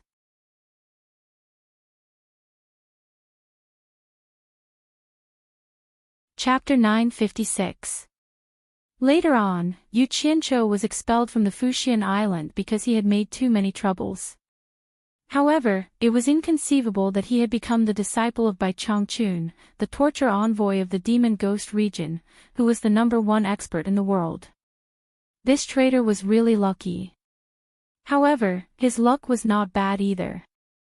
He had cultivated the treasure book left by the demonic god. What happened later was known by everyone in the world. He and Yu Qianqiu had become mortal enemies. However, he had failed several times when they fought against each other. However, this was not what made his heart ache the most. What made his heart ache was that the two of them had turned the act into reality. Wu Lixue had truly become Yu Qianqiu's woman. Even so, when he fought against Yu Qianqiu, he had never thought of hurting her. But that traitor Yu Qianqiu had actually made a move against his younger sister. This was truly unbearable. Since he couldn't obtain her, then he, Yu Qianqiu, shouldn't even think about obtaining her, Lady Wu. Lady Wu. Madam Yu. The flattering noises on the street made Shouchen come back to himself. Shouchen's pupils shrank suddenly. He looked at the crowd on the street. 4 or 5 young ladies in the Wu clan's clothes were chattering and protecting a lady who had a pet crow on her shoulder. That lady was Wu Lixue. A group of young ladies were high-spirited. Because of Wu Lixue, they enjoyed the respectful gazes of the people on both sides and walked into the Gula house. The crowd on the street became bustling again. Many ladies from different sects looked back at the Gula house enviously from time to time. Some of them stopped to look at the Gula house and didn't want to leave. Their facial expressions kept changing as if they were imagining something. Maybe they were imagining how great it would be if they were Yu Qianqiu's woman. Lady Wu, you are here. Amidst the waiter's compliments, a series of footsteps came up the stairs. 5 to 6 women appeared in Shouchen's sight. Wu Lixue was still the same as before. Time had not left any traces on her face, but there seemed to be a hint of sadness between her brows. She no longer had the innocent smile she used to have. This made Shouchen's heart clench slightly. It seemed like she did not have a good life with Yu Qianqiu.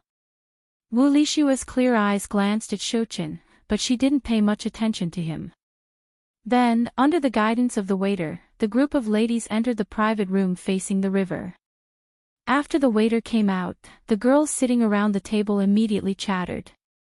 Then the door closed, and Wu Lixue, who was sitting in the middle, disappeared behind the door. However, with Shouchen's hearing, he could tell that the girls were talking about Wu Lixue. Yu Qianqiu's name kept popping up. Shouchen raised the wine glass to his lips, forgetting to drink. He looked at the closed door absent-mindedly. Later, when the waiter served the dishes, the door closed several times, and he saw Wu Lixue several times. Wu Lixue seemed to sense that someone was looking at her. She also looked curiously at him, who was sitting alone by the window outside. She felt like they had met before, but at the same time, she didn't know him.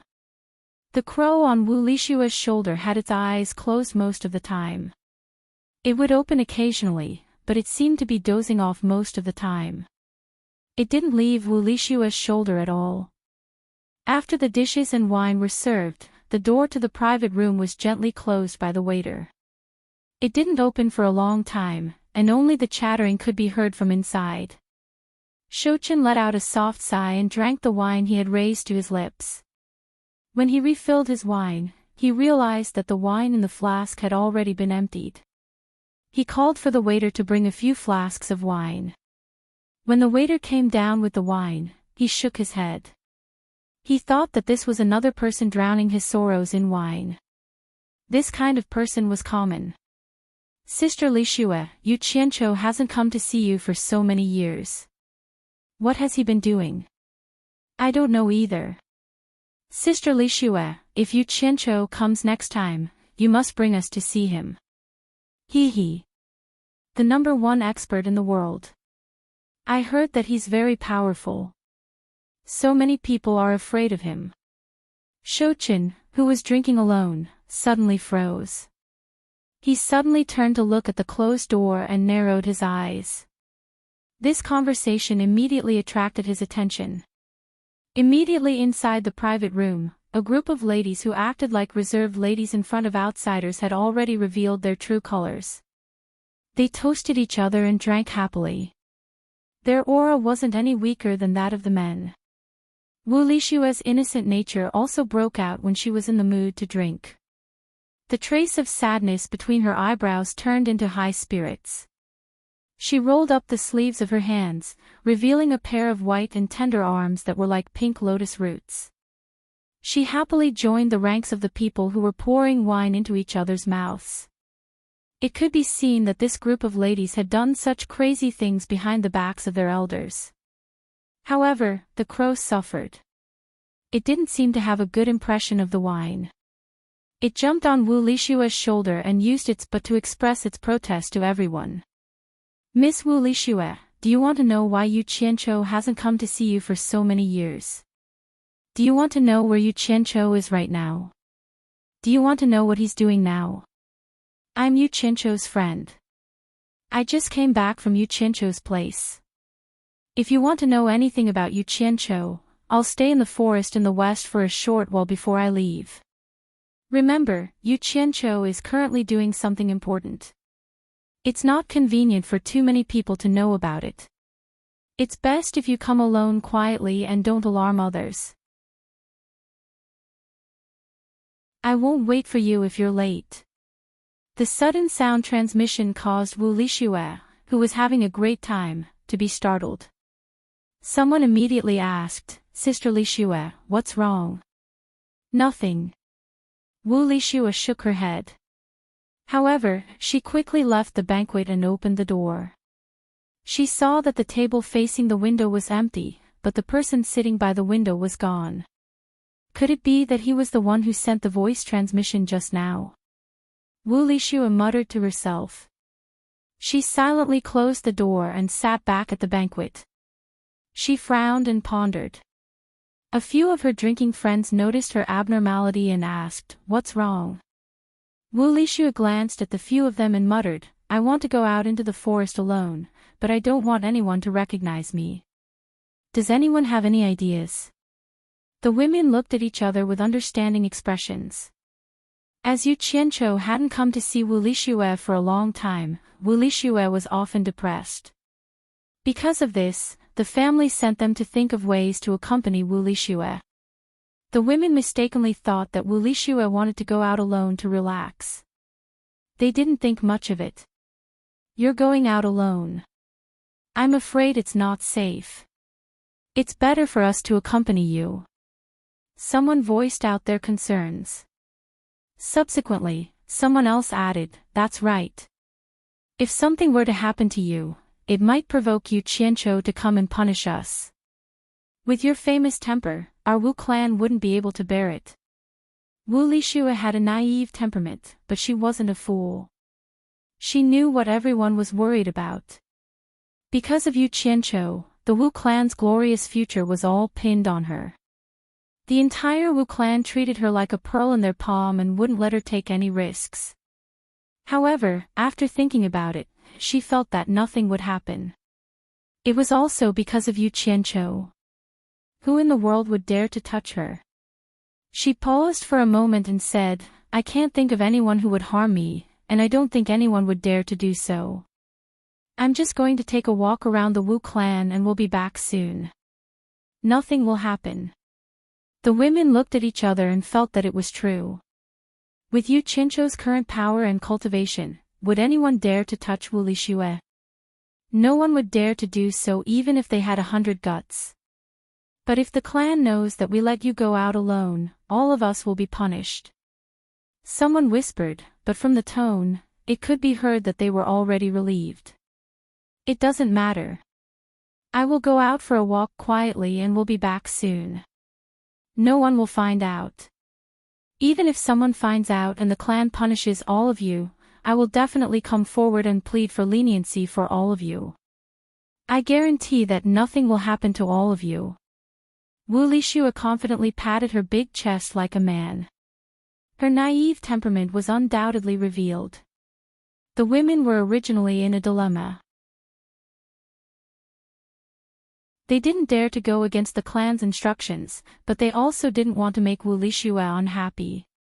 Because all the clans had secretly instructed them to please Wu Lishua so that they could obtain Wu Lishua's support in the clan's internal struggle for power. This was a crucial matter. With Wu Lishua's guarantee, everyone immediately heaved a sigh of relief. No one doubted Wu Lishua's powerful influence in the Wu clan. As long as Wu Lishua came forward to plead for leniency, even the clan head and clan elders would have to give face. Most importantly, the women were extremely confident that no one in the world would dare to touch a single hair of Wu Lishua. In a situation where nothing happened, they could still make Wu Lishua happy. Why wouldn't they do it? But how can we not let others recognize you? A woman looked at everyone and asked, does anyone know how to disguise themselves? The women shook their heads. Then, someone seemed to think of something and clapped her hands. She took out a white gauze hat from her storage bag and smiled. Just wear this to cover your face. Thank you.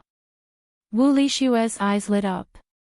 Her naive and playful personality came out again. After receiving it, she immediately put it on her head and asked, how is it? How is it? Can you recognize me? The women's eyes focused on her impressive figure. They realized that although they couldn't see her face, her figure could be recognized by those who had seen her before.